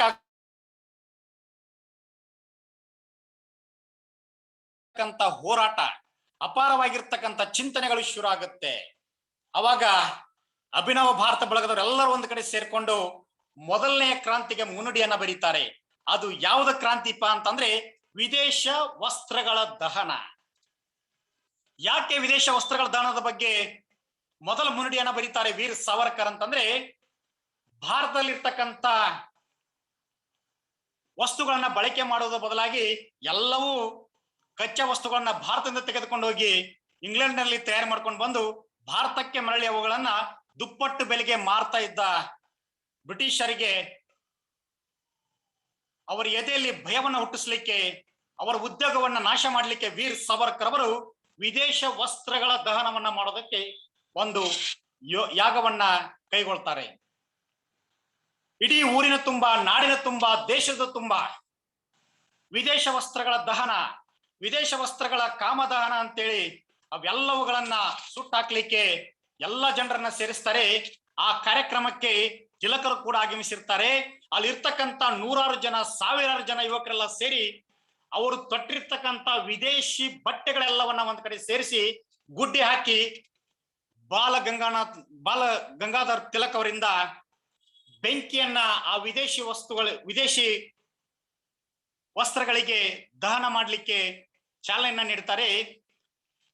ವಿದೇಶಿ ವಸ್ತ್ರಗಳೆಲ್ಲವನ್ನ ಕಳಚಿ ಇಡೀ ಭಾರತದಲ್ಲಿರ್ತಕ್ಕಂಥ ಜನರೆಲ್ಲ ಸುಡ್ಲಿಕ್ಕೆ ಶುರು ಮಾಡ್ತಾರೆ. ಆ ಸುಟ್ಟಿರ್ತಕ್ಕಂಥ ದಹನದ ಬೆಂಕಿಯ ಜ್ವಾಲೆಯ ಪಕ್ಕದಲ್ಲಿ ನಿಂತುಕೊಂಡು ತಿಲಕರು ಹಾಗೂ ದಾಮೋದರ್ ಸಾವರ್ಕರ್ ಅವರು ಮಾತಾಡ್ತಿರ್ಬೇಕಾದ ಸಂದರ್ಭದಲ್ಲಿ ಯಾವ ರೀತಿಯಾಗಿ ಕಾಣ್ತಾ ಇರ್ತಾರಪ್ಪ ಅಂತಂದ್ರ, ಉರಿಯುತ್ತಿರುವ ಬೆಂಕಿಯ ಉಂಡೆಗಳು ಬ್ರಿಟಿಷರ ಎದೆಯಲ್ಲಿ ಬೆಂಕಿಯನ್ನ ಉಗುಳ್ತಾ ಇದ್ದಾರೆ ಅಂತ ಆ ರೀತಿಯಾಗಿ ಭಾರತ ಮಾತೆ ಸುಪುತ್ರರು ಕಾಣ್ತಾ ಇರ್ತಾರೆ. ಮೊದಲನೇ ಕ್ರಾಂತಿ ಶುರು ಆಗುತ್ತೆ. ವಿದೇಶ ವಸ್ತ್ರಗಳ ದಹನ ಮಾಡ್ತಾರೆ. ಆನಂತರ ಪ್ರತಿ ಬಾರಿಯೂ ಹೆಜ್ಜೆ ಹೆಜ್ಜೆಗೂ ಬ್ರಿಟಿಷರ ದೌರ್ಜನ್ಯ, ದೌಲತ್ತು ಹೆಚ್ಚಾಗ್ತಾನೆ ಹೋಗುತ್ತೆ. ಅವಾಗ ವೀರ್ ವಿನಾಯಕ್ ದಾಮೋದರ್ ಸಾವರ್ಕರ್ ಅವರು ಒಂದು ಚಿಂತನೆಯನ್ನ ಮಾಡ್ತಾರೆ. ಅದೇನಪ್ಪಾ ಅಂತಂದ್ರೆ, ಅಲ್ಲಿ ಇರ್ತಕ್ಕಂಥ ಎಷ್ಟೋ ಸಾವಿರ ಕಿಲೋಮೀಟರ್ ಸಮುದ್ರದಾಚೆ ಇರ್ತಕ್ಕಂಥ ಬ್ರಿಟಿಷರು ಬಂದು ನನ್ನ ಭಾರತವನ್ನ ಆಳ್ವಿಕೆ ಮಾಡ್ತಾ ಇದ್ದಾರೆ. ನಾನು ಇಲ್ಲೇ ಕುಳಿತುಕೊಂಡು ಕೈ ಕಟ್ಟಿಕೊಂಡು ಕುಳಿತುಕೊಳ್ಳೋದು ಶೋಭೆಯಲ್ಲ. ನಾನು ಏನ್ ಮಾಡ್ಬೇಕಪ್ಪ ಅಂತಂದ್ರ, ಅದೇ ನಾಡಿಗೆ ಹೋಗಿ, ನರಿಗಳು ಇರ್ತಕ್ಕಂಥ ಆ ನಾಡಿಗೆ ಹೋಗಿ ನರಸಿಂಹನಾಗಿ ಗರ್ಜನೆ ಮಾಡಬೇಕು. ಇಲ್ಲಿಂದ ಹೋಗಿರ್ತಕ್ಕಂಥ ಎಲ್ಲಾ ಭಾರತೀಯರು ಏನು ಶ್ರೀಮಂತ ಕುಟುಂಬದಿಂದ ಬಂದಿದ್ರು, ಯಾರು ರಾಜಕೀಯ ಕುಟುಂಬಗಳಿಂದ ಬಂದಿದ್ರು, ಅವರೆಲ್ಲರೂ ವಿಲಾಸಿ ಜೀವನಕ್ಕೆ ಮಾರು ಹೋಗಿ ಬ್ಯಾರಿಸ್ಟರ್ ಆಗ್ಬೇಕು ಅಂತಕ್ಕಂಥ ಒಂದು ಅಧ್ಯಯನದ ಒಂದು ನೆಪ ಮಾಡಿಕೊಂಡು ಲಂಡನ್ಗೆ ಹೋಗಿ ಅಲ್ಲೇನು ಅಧ್ಯಯನ ಮಾಡ್ತಾ ಇದ್ರು, ಅವರಲ್ಲಿ ದೇಶಭಕ್ತಿಯ ಕಿಚ್ಚನ ಹೊತ್ತಿಸಿ ಯಾವುದರಿಂದ ಹೊಡೆದ್ರೆ ಇದು ಬೀಳುತ್ತೆ, ಈ ಬಲಿ ನನಗ್ ಬೀಳುತ್ತೆ ಅನ್ನೋದನ್ನ ವೀರ್ ಸಾವರ್ಕರ್ ಅವರಿಗೆ ಗೊತ್ತಿತ್ತು. ಯಾವಾಗ ವೀರ್ ಸಾವರ್ಕರ್ ತಲೆಯಲ್ಲಿ ನಾನು ಕೂಡ ಇಂಗ್ಲೆಂಡ್ಗೆ ಹೋಗಿ ಅಲ್ಲಿಂದಲೇ ಅವರಿಗೆ ಆ ಹೋರಾಟದ ಕಾಳೆಯನ್ನ ನಾನು ಅವ್ರಿಗೆ ಚುರುಕು ಮುಟ್ಟಿಸ್ಬೇಕು ಅನ್ನೋದನ್ನ ಅವ್ರ ತಲೆಯಲ್ಲಿ ಹೋರಾಡಕ್ಕೆ ಶುರು ಆಗುತ್ತೆ. ಅವಾಗ ವಿನಾಯಕ್ ದಾಮೋದರ್ ಸಾವರ್ಕರ್ ಅವರು ಇಂಗ್ಲೆಂಡ್ಗೆ ಹೋಗೋದಕ್ಕೆ ಸಿದ್ಧತೆಯನ್ನ ಮಾಡ್ಕೊಳ್ತಾರೆ. ಸಿದ್ಧತೆಯನ್ನ ಮಾಡ್ಕೊಂಡು ಇಂಗ್ಲೆಂಡ್ಗೆ ಹೋಗ್ಬೇಕಾದ ಸಂದರ್ಭದಲ್ಲಿ ಅವ್ರ ಜೊತೆಗಿದ್ದವರು ಅಭಿನವ ಭಾರತ ಬಳಗದ ಸಂಸ್ಥೆಯವರು, ತನ್ನ ಇಬ್ಬರು ಸಹೋದರರು, ಅವರ ಹೆಂಡತಿ, ಅವರಿಗೆ ಹುಟ್ಟಿರ್ತಕ್ಕಂಥ ಒಂದು ಪ್ರಭಾಕರ್ ಅಂತಕ್ಕಂಥ ಒಂದು ಮಗು, ಹಾಗೂ ಅವರ ಅಣ್ಣನ ಹೆಂಡತಿ ಎಲ್ಲರೂ ಬಂದು ಹಡಗಿನ ಹತ್ರ ಬಂದು ಒಂದು ಕೈ ಬೀಸಿ ವೀರ್ ಸಾವರ್ಕರ್ ಅವರಿಗೆ ಬೀಳ್ಕೊಡುಗೆ ಮಾಡ್ತಾರೆ. ಅವಾಗ ವೀರ್ ಸಾವರ್ಕರ್ ಅವರು ಅವರೆಲ್ಲರೂ ನೋಡಿ ಒಂದು ಭಾವನಾತ್ಮಕವಾಗಿ ಸಂಬಂಧಗಳನ್ನ ಕೊಂಡಿಯನ್ನ ಕಳಚಿಕೊಂಡು, ನಾನು ಭಾರತವನ್ನ ಬಿಟ್ಟು ಹೋಗ್ತಾ ಇಲ್ಲ, ನಾನು ಭಾರತವನ್ನ ಬಿಟ್ಟು ಹೋಗ್ತಾ ಇರೋದು ಯಾವ್ದ ಕಾರಣಕ್ಕಂತಂದ್ರೆ, ಭಾರತ ದಾಸ್ಯದ ಸಂಕೋಲೆಯೊಳಗೆ ಸಿಲುಕಿ ಹಾಕಿಕೊಂಡಿದೆ, ಅದನ್ನ ವಿಮುಕ್ತಿಗೊಳಿಸ್ಬೇಕಂತೇಳಿ ನಾನು ಭಾರತಕ್ಕೆ ಹೋಗ್ತಾ ಇದ್ದೀನಿ, ನೀವ್ಯಾರು ಚಿಂತೆ ಪಡಬೇಕಾದ ಅವಶ್ಯಕತೆ ಇಲ್ಲ, ನಾನು ಸ್ವಾತಂತ್ರ್ಯವನ್ನು ತೆಗೆದುಕೊಂಡು ಬಂದೇ ಬರ್ತೀನಿ ಇಲ್ಲಿಗೆ ಅಂತೇಳಿ ವೀರ್ ಸಾವರ್ಕರ್ ಅವರು ಹಡಗಿನಲ್ಲಿ ಕುಳಿತುಕೊಂಡಿರ್ತಾರೆ. ವೀರ್ ಸಾವರ್ಕರ್ ಅವರು ಹಡಗಿನಲ್ಲಿ ಕುಳಿತುಕೊಂಡಾಗ ಒಂದು ಪುಟ್ಟ ಘಟನೆ ನಡೆಯುತ್ತೆ. ವೀರ್ ಸಾವರ್ಕರ್ ಅವರ ಜೊತೆಗೆ ಅವರ ಪಕ್ಕದಲ್ಲಿ ಕುಳಿತಿರ್ತಕ್ಕಂತ ಒಬ್ಬ ಪಂಜಾಬಿನ ಹುಡುಗ ಕುಳಿತುಕೊಂಡಿರ್ತಾನೆ. ಆ ಪಂಜಾಬಿನ ಹುಡುಗ ಅವರ ಜೊತೆಗೆ ಆತನ ಹೆಸರು ಹರ್ನಾಮ್ ಸಿಂಹ. ಆತ ಪಕ್ಕದಲ್ಲಿ ಕುಳಿತುಕೊಂಡಾಗ ಹಡಗು ಆ ಸಮುದ್ರದ ಅಲೆಗೆ ಆ ಕಡೆ ಈ ಕಡೆಗೆ ತೇಲಾಡೋದ್ರಿಂದ ಆತನಿಗೂ ಕೂಡ ಸಂಕಟ ಆಗ್ಲಿಕ್ಕೆ ಶುರು ಆಗುತ್ತೆ ಒಳಗಡೆ ಕುಳಿತುಕೊಂಡಾಗ. ಅವಾಗ ವೀರ್ ದಾಮೋದರ್ ಸಾವರ್ಕರ್ ಅವರು ಆತನನ್ನ ದಿಟ್ಟಿಸಿ ನೋಡ್ತಾನೆ ಇರ್ತಾರೆ. ಆತ ವಾಂತಿಯನ್ನ ಮಾಡ್ಕೊಳ್ತಿರ್ತಾನೆ, ತಲೆ ಸುತ್ತು ಬರ್ತಾ ಇರುತ್ತೆ. ಬಂದಾಗ ಅಲ್ಲಿ ಇರ್ತಕ್ಕಂತ ವಿನಾಯಕ್ ಸಾವರ್ಕರ್ ಅವರು ಒಂದು ಮಾತನ್ನ ಆತನನ್ನ ಕರೆದು ಹೇಳ್ತಾರೆ, ಅಲ್ಲಪ್ಪ, ನೀನು ಭಾರತದಲ್ಲಿ ಅತ್ಯಂತ ಶ್ರೀಮಂತರ ಕುಟುಂಬದಿಂದ ಬಂದಿರತಕ್ಕಂತ ಯುವಕ, ತಪ್ಪೇನಿಲ್ಲ. ಆದ್ರೆ ಭಾರತ ಎಲ್ಲಿಂದಲೋ ಬಂದಿರತಕ್ಕಂತ ಸಾವಿರಾರು ಕಿಲೋಮೀಟರ್ ಬಂದಿರತಕ್ಕಂತ ಆಂಗ್ಲರು ನಮ್ಮನ್ನ ಆಳ್ವಿಕೆ ಮಾಡ್ಲಿಕ್ಕೆ, ಇದೇ ಹಡಗಿನ ಮೂಲಕ ನಮ್ಮನ್ನ ಆಳ್ವಿಕೆ ಮಾಡ್ಲಿಕ್ಕೆ ಭಾರತಕ್ಕೆ ಬಂದಿದ್ದಾರೆ. ನೀನೊಬ್ಬ ಇಲ್ಲಿಂದ ಭಾರತದ ಮಣ್ಣಿನಿಂದ ಆಂಗ್ಲರ ಭೂಮಿಗೆ ಹೋಗ್ಲಿಕ್ಕೆ ಇಷ್ಟೊಂದು ಯಾಕೆ ಸಂಕಟ ಮಾಡ್ಕೊಳ್ತಿದ್ಯಾ ಅಂದಾಗ ಆತ ಹೇಳ್ತಾನೆ, ಇಲ್ಲ, ನನಗೆ ಇದರಿಂದ ಯಾವುದೋ ಇದು ಆಗ್ತಾ ಇಲ್ಲ, ನಾನು ತುಂಬಾ ಅಲ್ಲಿ ಆರಾಮಾಗಿದ್ದೆ, ನಾನು ಶ್ರೀಮಂತರ ಕುಟುಂಬದಿಂದ ಬಂದಿರತಕ್ಕಂಥವನು, ನಾನು ಇಲ್ಲಿ ಬರಬಾರ್ದಾಗಿತ್ತು ಅಂತ ಹೇಳ್ಕೊಂಡಾಗ ವೀರ್ ಸಾವರ್ಕರ್ ಅವರು ಪ್ರೀತಿಯಿಂದ ಆತನನ್ನ ಮಾಡಿಸಿ ಆತನನ್ನ ಅಪ್ಪಟ ದೇಶಭಕ್ತನನ್ನಾಗಿ ಹಡಗಿನಲ್ಲಿಯೇ ಮೊದಲ ಪ್ರಥಮ ಹಂತದಲ್ಲಿ ಅವರು ತಮ್ಮ ಕಾರ್ಯವನ್ನ ಶುರು ಮಾಡ್ತಾರೆ. ಆ ಯುವಕ ಹಡಗಿನಲ್ಲಿ ಪ್ರಯಾಣ ಮಾಡ್ತಾ ಮಾಡ್ತಾ ಇದ್ದಾಗ ಮತ್ತೊಬ್ಬ ಪಂಜಾಬಿನ ವ್ಯಾಪಾರಿಯು ಕೂಡ ಅಲ್ಲೇ ಪರಿಚಯ ಆಗ್ತಾನೆ. ಆ ವ್ಯಾಪಾರಿ ಹತ್ರ ಈ ಆಂಗ್ಲರು ಯಾವ ರೀತಿಯಾಗಿರ್ತಕ್ಕಂಥ ವ್ಯಾಪಾರ ಮಾಡ್ತಾರೆ, ಇವ್ರು ಯಾವ ರೀತಿಯಾಗಿರ್ತಕ್ಕಂಥ ಕಾರ್ಯಗಳನ್ನ ಕೈಗೊಂಡಿದ್ದಾರೆ ಅನ್ನೋದ್ರ ಬಗ್ಗೆ ಎಲ್ಲವನ್ನ ಆ ವಿನಾಯಕ್ ಸಾವರ್ಕರ್ ಅವರು ಪ್ರತಿಯೊಂದು ವಿಷಯಗಳನ್ನ ಅವರು ಹೆಕ್ಕಿ ತೆಗಿತಾರೆ. ಅವಾಗ ಆ ವಿನಾಯಕ್ ವೀರ್ ಸಾವರ್ಕರ್ ಅವರ ಒಂದು ಅದ್ಭುತವಾಗಿರ್ತಕ್ಕಂಥ ಮಾತುಗಳಿಂದ ಪ್ರೇರಿತಗೊಂಡಿರ್ತಕ್ಕಂಥ ಆ ಪಂಜಾಬಿನ ಹರ್ನಾಮ್ ಸಿಂಹ ಮತ್ತು ಆ ವ್ಯಾಪಾರಿಯು ಕೂಡ ಅವರ ಭಕ್ತರಾಗಿ ಬಿಡ್ತಾರೆ.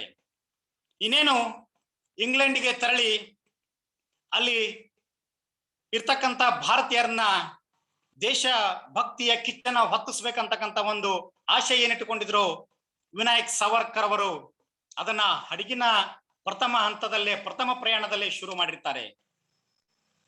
ಇಂಗ್ಲೆಂಡಿಗೆ ತೆರಳುತ್ತಾರೆ.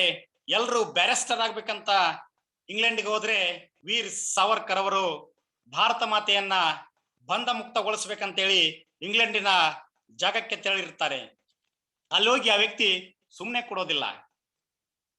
ಅಲ್ಲಿರ್ತಕ್ಕಂಥ ಭಾರತದ ಭವನ ಕೃಷ್ಣವರ್ಮ ಅವರು ಕಟ್ಟಿಸಿರ್ತಕ್ಕಂತಹ ಭವ್ಯ ಬಂಗ್ಲೆಯಲ್ಲಿ ನೂರಾರು ಜನ ವಿದ್ಯಾರ್ಥಿಗಳು ಅಲ್ಲಿ ವಸತಿಯನ್ನ ಮಾಡಿರ್ತಾರೆ. ಅಲ್ಲಿ ಹೋಗಿರ್ತಕ್ಕಂಥ ವೀರ್ ಸಾವರ್ಕರ್ ಅವರು ಮೊದಲೇ ಇಂಗ್ಲೆಂಡಿನಲ್ಲಿರ್ತಕ್ಕಂತಹ ಭವನ, ಅಲ್ಲಿರ್ತಕ್ಕಂಥವ್ರೆಲ್ಲರೂ ವಿಲಾಸಿ ಜೀವನಕ್ಕೆ ಮಾರು ಹೋಗಿರ್ತಕ್ಕಂಥವರು, ಅಲ್ಲಿರ್ತಕ್ಕಂಥವ್ರೆಲ್ಲರೂ ಭಾರತವನ್ನ ಬಿಟ್ಟು ಬ್ಯಾರಿಸ್ಟರ್ ಆಗ್ಬೇಕು, ಯಾವುದೋ ಅಧಿಕಾರಿ ಆಗ್ಬೇಕಂತ ಬಂದಿರ್ತಕ್ಕಂಥವ್ರು ಅವ್ರ ಮುಂದೆ ಹೋಗಿ ದೇಶಭಕ್ತಿಯ ಪಾಠವನ್ನ ಮಾಡೋದಾದ್ರೆ ಅವ್ರು ಯಾವ ರೀತಿಯಾಗಿ ಅಕ್ಸೆಪ್ಟ್ ಮಾಡ್ಕೊಳ್ತಾರೆ ಅನ್ನೋದ್ರ ಬಗ್ಗೆ ಅವ್ರಿಗೆ ಚಿಂತೆ ಕಾಡ್ಲಿಕ್ಕೆ ಶುರು ಆಗುತ್ತೆ. ಆದರೂ ಅಪಾರವಾಗಿರ್ತಕ್ಕಂಥ ಒಂದು ದೈತ್ಯ ಶಕ್ತಿಯನ್ನು ಹೊಂದಿರತಕ್ಕಂಥ ವಾಗ್ಜರಿ ವಾಕ್ಪಟುತ್ವವನ್ನು ಹೊಂದಿರತಕ್ಕಂಥ ವೀರ್ ವಿನಾಯಕ್ ಸಾವರ್ಕರ್ ಅವರು ಭಾರತ ಭವನಕ್ಕೆ ಹೋಗಿ ಅಲ್ಲಿರ್ತಕ್ಕಂಥ ವಿದ್ಯಾರ್ಥಿಗಳಿಗೆ ಒಂದು ರವಿವಾರ ಹೋಗಿ, ಅಲ್ರಪ್ಪ, ನಾನು ಪ್ರತಿ ರವಿವಾರ ಒಂದು ನನ್ನ ದೇಶ, ನನ್ನ ನಾಡು, ನನ್ನ ಭಾರತ, ನಿಮ್ಮ ದೇಶದ ಕುರಿತು ಚಿಂತನ ಮಂಥನ ಮಾಡ್ಬೇಕಂತ ಮಾಡಿದ್ದೀನಿ, ನೀವೆಲ್ಲ ನನ್ನ ಭಾಷಣ ಕೇಳಲಿಕ್ಕೆ ಬರ್ರಿ ಅಂತ ಕರೀತಾರೆ. ಅಲ್ಲಿರ್ತಕ್ಕಂಥ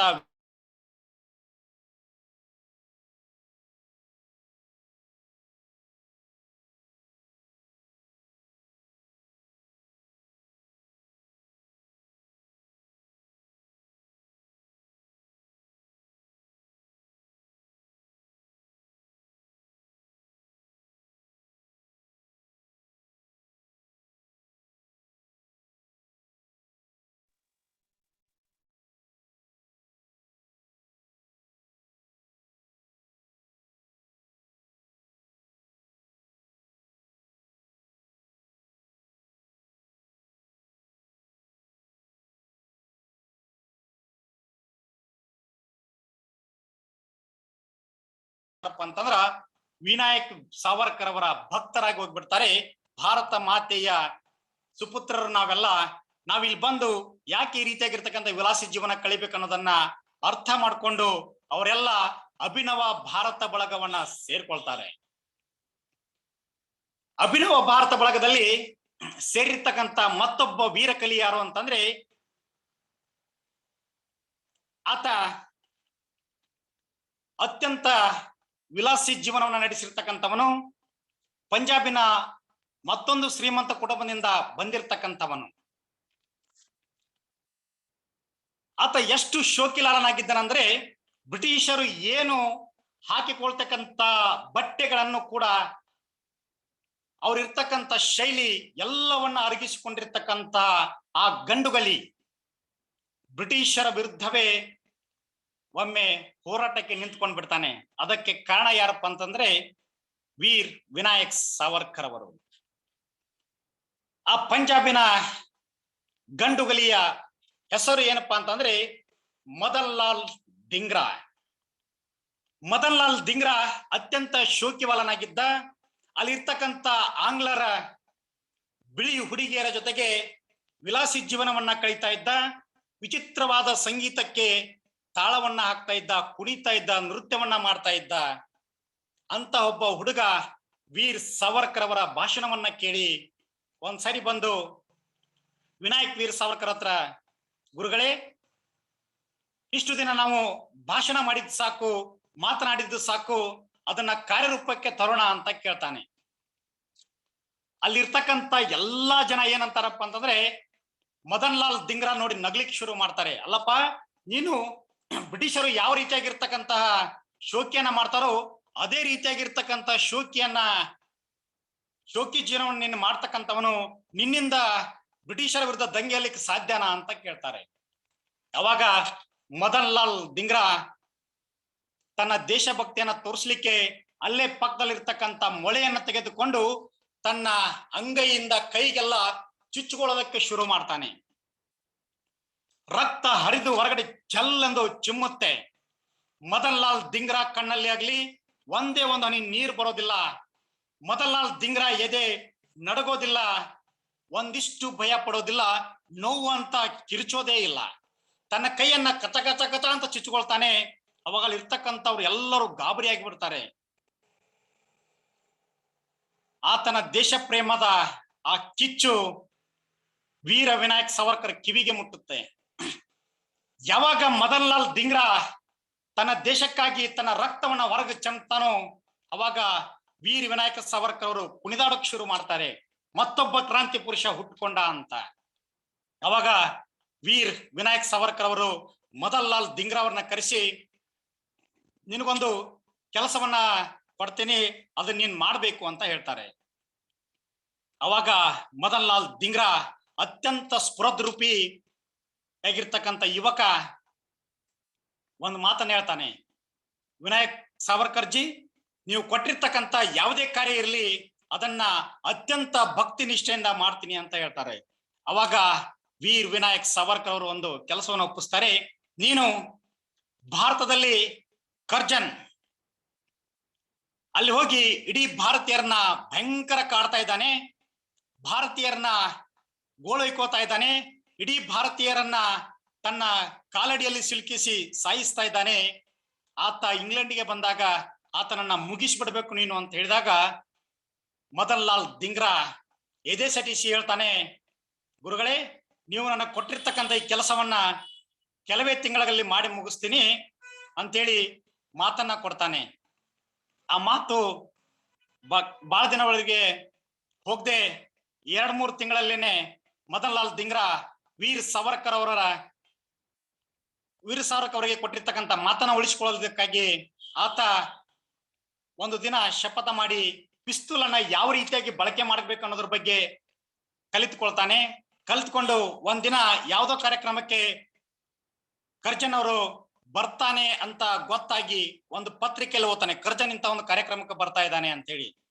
ಖುಷಿಯಿಂದ ಆ ಪತ್ರಿಕೆಯನ್ನು ತೆಗೆದುಕೊಂಡು ಹೋಗಿ ವೀರ್ ಸಾವರ್ಕರ್ ಹತ್ರ ಇಟ್ಟು, ಸಾವರ್ಕರ್ಜಿ, ನಿಮಗೆ ಕೊಟ್ಟಿರ್ತಕ್ಕಂಥ ಮಾತನ್ನ ಇವತ್ತು ನಾನು ಮುಗಿಸ್ಲಿಕ್ಕೆ ಸಿದ್ಧನಾಗಿದ್ದೇನೆ.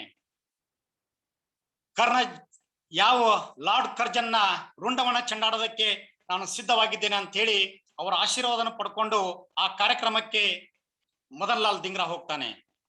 ಯಾವಾಗ ಮದನ್ ಲಾಲ್ ದಿಂಗ್ರಾ ಹೋಗಿ ಕಾರ್ಯಕ್ರಮದ ಮುಂಭಾಗದಲ್ಲಿ ಕುಳಿತುಕೊಂಡಿರ್ತಾನೋ ಅವಾಗ ಲಾರ್ಡ್ ಕರ್ಜನ್ ಬರ್ತಾ ಇರ್ತಾನೆ.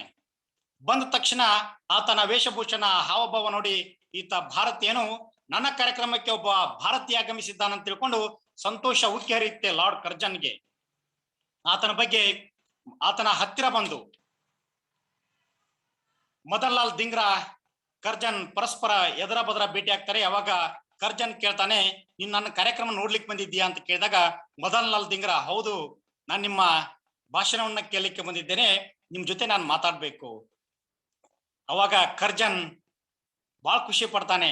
ಈತನಿಂದ ನನಗೆ ಒಂದಿಷ್ಟು ಮಾಹಿತಿಗಳು, ಭಾರತದಲ್ಲಿ ಇರ್ತಕ್ಕಂಥ ಮಾಹಿತಿಗಳು ಸಿಗಬಹುದು ಅಂತೇಳಿ ಆತನನ್ನ ಇನ್ನೇನು ಅಪ್ಪಿಕೊಳ್ಬೇಕನ್ನುವಷ್ಟರಲ್ಲಿ ಮದನ್ ಲಾಲ್ ದಿಂಗ್ರಾ ಯಾವಾಗ ಭಾರತೀಯರನ್ನ ಅಲ್ಲಿವರೆಗೆ ಕಾಡಿ ಬೆಡಿದ್ದನೋ ಲಾರ್ಡ್ ಕರ್ಜನ್ನ ಎದೆಗೆ 5 ಸತತ ಗುಂಡುಗಳನ್ನ ಹಾರಿಸಿ ಆತನ ಹೆಣವನ್ನ ನೆಲಕ್ಕೆ ಅವ್ರದೇ ದೇಶದಲ್ಲಿ, ಅವನದೇ ಸ್ಥಳದಲ್ಲಿ, ಅವನದೇ ವೇದಿಕೆಯ ಮೇಲೆ ಆತನನ್ನ ಅನಾಮತ್ತಾಗಿರ್ತಕ್ಕಂಥ ಹೆಣವಾಗಿ ಮಲಗಿಸಿಬಿಡ್ತಾನೆ. ಮಲಗಿಸಿದ ತಕ್ಷಣ ಇಡೀ ಇಂಗ್ಲೆಂಡ್ ಸಂಪೂರ್ಣ ಸ್ತಬ್ಧವಾಗಿ ಹೋಗ್ಬಿಡುತ್ತೆ. ಆ ಸುದ್ದಿ ಭಾರತಕ್ಕೆ ಮುಟ್ಟುತ್ತೆ. ಭಾರತದಲ್ಲಿರ್ತಕ್ಕಂಥ ಬ್ರಿಟಿಷರು ಸಿಕ್ಕಾಪಟ್ಟೆ ಭಯಭೀತರಾಗ್ತಾರೆ. ನಮ್ಮ ದೇಶದಲ್ಲೇ ಹೋಗಿ ಲಾರ್ಡ್ ಕರ್ಜನ್ ಅಂತ ಒಬ್ಬ ವೀರನನ್ನ ಸಾಯಿಸಿಬಿಟ್ರಲ್ಲ, ಇವರು ಒಬ್ಬ ಧೀರನನ್ನ ಸಾಯಿಸಿಬಿಟ್ರಲ್ಲ ಅಂತೇಳಿ ಅವರೆಲ್ಲ ಭಯ ಪಡ್ಲಿಕ್ಕೆ ಶುರು ಆಗ್ತಾರೆ. ಅವಾಗ ಲಾರ್ಡ್ ಕರ್ಜನ್ ಕೊಂದಿರ್ತಕ್ಕಂಥ ಮದನ್ ಲಾಲ್ ದಿಂಗ್ರಾ ಆ ಕ್ಷಣಕ್ಕೆ ಅಲ್ಲಿರ್ತಕ್ಕಂಥ ಎಲ್ಲಾ ಪೊಲೀಸರು ಆತನ ಮೇಲೆ ಅಟ್ಯಾಕ್ ಮಾಡ್ತಾರೆ. ಅವಾಗ ಮದನ್ ಲಾಲ್ ದಿಂಗ್ರಾ ಆತನಿಗೆ ಗುಂಡ್ ಹಾಕ್ಬೇಕಾಗಿರ್ತಕ್ಕಂಥ ಸಂದರ್ಭದಲ್ಲಿ ಆತ ಹಾಕಿಕೊಂಡಿರ್ತಕ್ಕಂಥ ಕನ್ನಡಕ ಏನಾಗುತ್ತೆ, ಕೆಳಗ್ ಬಿದ್ದೋಗಿರುತ್ತೆ. ಅವಾಗ ಮದನ್ ಲಾಲ್ ದಿಂಗ್ರಾ, ತಡ್ರಪ್ಪ, ನನ್ನನ್ನು ಅರೆಸ್ಟ್ ಮಾಡೋದಕ್ಕಿಂತ ಮುಂಚೆ ಅಲ್ಲಿ ಬಿದ್ದಿರ್ತಕ್ಕಂಥ ಕನ್ನಡಕ ನನಗೆ ತೆಗೆದುಕೊಡ್ರಿ, ಅದು ಈ ಒಬ್ಬ ದೇಶದ್ರೋಹಿಯನ್ನ ಕೊಲ್ಲೋ ಸಂದರ್ಭದಲ್ಲಿ ಕೆಳಗ್ ಬಿದ್ದೋಗಿದೆ, ಕೊಡ್ರಪ್ಪ ಅಂತ ಕೇಳ್ತಾನೆ. ಅಷ್ಟೊಂದು ಧೈರ್ಯಶಾಲಿಯಾಗಿರ್ತಕ್ಕಂಥ ಗಂಡುಗಲಿ ಪಂಜಾಬಿನ ಮದನ್ ಲಾಲ್ ದಿಂಗ್ರಾನನ್ನ ಅರೆಸ್ಟ್ ಮಾಡ್ತಾರೆ. ಅರೆಸ್ಟ್ ಮಾಡಿ ಆತನನ್ನ ಜೈಲಿಗೆ ಹಾಕ್ತಾರೆ. ವೀರ್ ಸಾವರ್ಕರ್ಗೆ ಸುದ್ದಿ ಮುಟ್ಟುತ್ತೆ. ವೀರ್ ಸಾವರ್ಕರ್ ಆ ಕರ್ಜನ್ನ ರುಂಡ ಚೆಂಡಾಡಿದ್ದನ್ನ ಕೇಳಿ ತುಂಬಾ ಸಂತೋಷ ಪಡ್ತಾರೆ. ದುಃಖ ಅಂತಂದ್ರೆ ಮದನ್ ಲಾಲ್ ದಿಂಗ್ರಾ ಜೈಲಿಗಟ್ಟಿರ್ತಾರೆ. ಜೈಲಲ್ಲಿ ಮದನ್ ಲಾಲ್ ದಿಂಗ್ರಾನ ಭೇಟಿ ಆಗ್ಲಿಕ್ಕೆ ವೀರ್ ಸಾವರ್ಕರ್ ಅವರು ಹೋಗ್ತಾರೆ. ಅವಾಗ ಮದನ್ ಲಾಲ್ ದಿಂಗ್ರಾ ಎಲ್ಲಿ ಭಯಭೀತನಾಗಿದ್ದಾನೋ, ಎಲ್ಲಿ ಹೆದರ್ಕೊಂಡಿದ್ದಾನೋ ಅಂತೇಳಿ ವೀರ್ ಸಾವರ್ಕರ್ ಅವರು ಎದೆ ಬಡ್ಕೊಳ್ತಾ ಇರುತ್ತೆ. ಹೋದ ತಕ್ಷಣ ಮದನ್ ಲಾಲ್ ದಿಂಗ್ರಾಗೆ ಭೇಟಿ ಆಗ್ತಾರೆ. ಜೈಲಲ್ಲಿ ಹುಷಾರಾಗಿದ್ಯಪ್ಪ ಅಂತ ಕೇಳ್ತಾರೆ. ಅವಾಗ ಮದನ್ ಲಾಲ್ ದಿಂಗ್ರಾ ಏನ್ ಅದ್ಭುತವಾಗಿರ್ತಕ್ಕಂಥ ಮಾತು ಹೇಳ್ತಾನಂತಂದ್ರೆ, ಆತನ ವೀರತನ, ಆತನ ಶೂರತನ ಎಷ್ಟಿದೆ ಅನ್ನೋದು ಅದು ಕೇವಲ ವೀರ್ ಸಾವರ್ಕರ್ ಅವರಿಗೆ ಮಾತ್ರ ಗೊತ್ತಿತ್ತು. ಯಾವಾಗ ಕರ್ಜನನ್ನ ಆತ ಗುಂಡಿಕ್ಕಿ ಕೊಂದನೋ ಅವಾಗ ಇಡೀ ದೇಶಕ್ಕೆ, ಇಡೀ ಜಗತ್ತಿಗೆ ಮದನ್ ಲಾಲ್ ದಿಂಗ್ರಾನ ಶೂರತನ ಅನ್ನೋದು ಗೊತ್ತಾಗಿತ್ತು. ಅದಕ್ಕಿಂತ ಮುಂಚೆ ಈತಲಿರ್ತಕ್ಕಂಥ ಶಕ್ತಿಯನ್ನ ಕಂಡಿಡಿದವರು ವೀರ್ ವಿನಾಯಕ್ ದಾಮೋದರ್ ಸಾವರ್ಕರ್ ಅವರು. ಮಾತಾಡ್ಬೇಕಾದ್ರೆ ವೀರ್ ಸಾವರ್ಕರ್ ಕೇಳ್ತಾರೆ, ಈ ಜೈಲಲ್ಲಿ ಆರಾಮಾಗಿದ್ಯಾ ಮದನ್ ಲಾಲ್ ಅಂತ ಕೇಳ್ತಾರೆ. ಅವಾಗ ವೀರ್ ಸಾವರ್ಕರ್ ಕೇಳಿದ ಪ್ರಶ್ನೆಗೆ ಮದನ್ ಲಾಲ್ ಯಾವ ರೀತಿ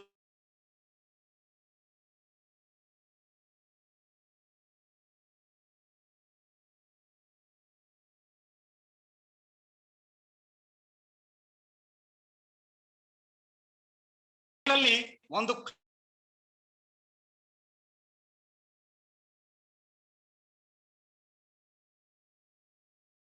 ಕೂಡ ಇಟ್ಟಿಲ್ಲ ಅಂತ ಹೇಳಿ ಆತ ಅಧೈರ್ಯನಾಗದೆ ಧೈರ್ಯದಿಂದ ಮಾತನಾಡಿದಾಗ ಆತ ಮಾತು ಕೇಳಿ ವೀರ್ ಸಾವರ್ಕರ್ ಅವರು ತುಂಬಾ ಖುಷಿ ಪಡ್ತಾರೆ. ಈತ ಹೆದರಿಲ್ಲ, ಹೆದರೋ ಹುಲಿಗಳು ಭಾರತೀಯರಲ್ಲ ಅನ್ನೋದನ್ನ ಪ್ರೂವ್ ಮಾಡಿಬಿಟ್ಟ ಮದನ್ ಲಾಲ್ ಅಂತೇಳಿ ಆತನಿಗೆ ಕೊಡುಗೆಯಾಗಿ ಒಂದು ಹಣಿಗೆ ಮತ್ತು ಒಂದು ಕನ್ನಡಿಯನ್ನ ವೀರ್ ಸಾವರ್ಕರ್ ಕೊಡುಗೆಯಾಗಿ ನೀಡ್ತಾರೆ. ಅಲ್ಲಿಗೆ ಮದನ್ ಲಾಲ್ ದಿಂಗ್ರಾನ ಜೈಲಿಗಟ್ಟಿರ್ತಕ್ಕಂಥ ಬ್ರಿಟಿಷರು ಆತನನ್ನ ನೇಣಗಂಬಕ್ಕೇರಿಸಿ ಸಾಯಿಸಿದಾಗ ವೀರ್ ಸಾವರ್ಕರ್ ಧೃತಿಗೆಡಲಿಲ್ಲ. ಅಷ್ಟಕ್ಕೆ ಅವರು ಸುಮ್ಮನೆ ಕೈಕಟ್ಟಿ ಕುಳಿತುಕೊಳ್ತಕ್ಕಂಥ ವ್ಯಕ್ತಿ ಅಲ್ವೇ ಅಲ್ಲ. ವೀರ್ ಸಾವರ್ಕರ್ ಕರ್ಜನನ ಹತ್ಯೆ ಆಗ್ಲಿಕ್ಕೆ ಕಾರಣ ಯಾರಪ್ಪ ಅಂತಂದ್ರೆ ವೀರ್ ಸಾವರ್ಕರ್ ಭಾಷಣ ಅನ್ನೋದು ಮಾತ್ರ ಬ್ರಿಟಿಷರಿಗೆ ಗೊತ್ತಿತ್ತು. ಬ್ರಿಟಿಷರಿಗೆ ಆ ಏನು ದೂತರು ಸಂದೇಶವನ್ನ ಕಳಿಸಿದ್ರು, ಕರ್ಜನ ಹತ್ಯೆಗೆ ಕಾರಣ ಮದನ್ ಲಾಲ್ ಎಷ್ಟು ಕಾರಣನೋ ಅಷ್ಟೇ ಕಾರಣ ವೀರ್ ಸಾವರ್ಕರ್ ಅವರ ಭಾಷಣ ಅನ್ನೋದು ಗೊತ್ತಾಗಿತ್ತು. ಅವಾಗ ವೀರ್ ಸಾವರ್ಕರ್ ಅವರನ್ನ ಅರೆಸ್ಟ್ ಮಾಡ್ಲಿಕ್ಕೆ ಬ್ರಿಟಿಷರು ಅವರ ಮೇಲೆ ಎರಗಿ ಬೀಳ್ತಾರೆ. ಬ್ರಿಟಿಷರಿಗೆ ಅವ್ರನ್ನ ಹೊತ್ತುಕೊಂಡು ಜೈಲಿಗೆ ಹೋಗ್ಲಿಕ್ಕೆ ಎಲ್ಲಾ ಸಿದ್ಧತೆಗಳನ್ನ ಮಾಡಿಕೊಳ್ತಾರೆ. ಅದು ಇಲ್ಲಿಂದ ವೀರ್ ಸಾವರ್ಕರ್ ಅವರ ಜೀವನದ ಒಂದು ಅದ್ಭುತವಾಗಿರ್ತಕ್ಕಂಥ ಪಯಣ ಶುರು ಆಗುತ್ತೆ. ಯಾವಾಗ ವೀರ್ ಸಾವರ್ಕರ್ ಅವರನ್ನ ಜೈಲಿಗೆ ಹಾಕ್ತಾರೋ ಅದು ಯಾವ ಜೈಲು ಅಂತ ಕೇಳಿದ್ರೆ ನಮಗೆ ಭಯ ಆಗ್ಲಿಕ್ಕೆ ಶುರು ಆಗುತ್ತೆ. ಅದು ಅಂತಿಂತ ಜೈಲು ಅಲ್ಲ, ಅಂಡಮಾನದಲ್ಲಿ ಇರ್ತಕ್ಕಂಥ ಜೈಲು ಕಾಲಾಪಾನಿ. ಅವ್ರು ಕೊಟ್ಟಿರ್ತಕ್ಕಂಥ ಆ ಶಿಕ್ಷೆ ಆಗ್ಲಿ, ಅವ್ರು ಕೊಟ್ಟಿರ್ತಕ್ಕಂಥ ಆ ನೋವಾಗ್ಲಿ ಇವತ್ತಿನವರೆಗೂ ನಾವು ನೆನಪಿಸಿಕೊಂಡ್ರೆ ಸಾಕು, ಮೈ ರೋಮಾಂಚನಗೊಳ್ಳುತ್ತೆ.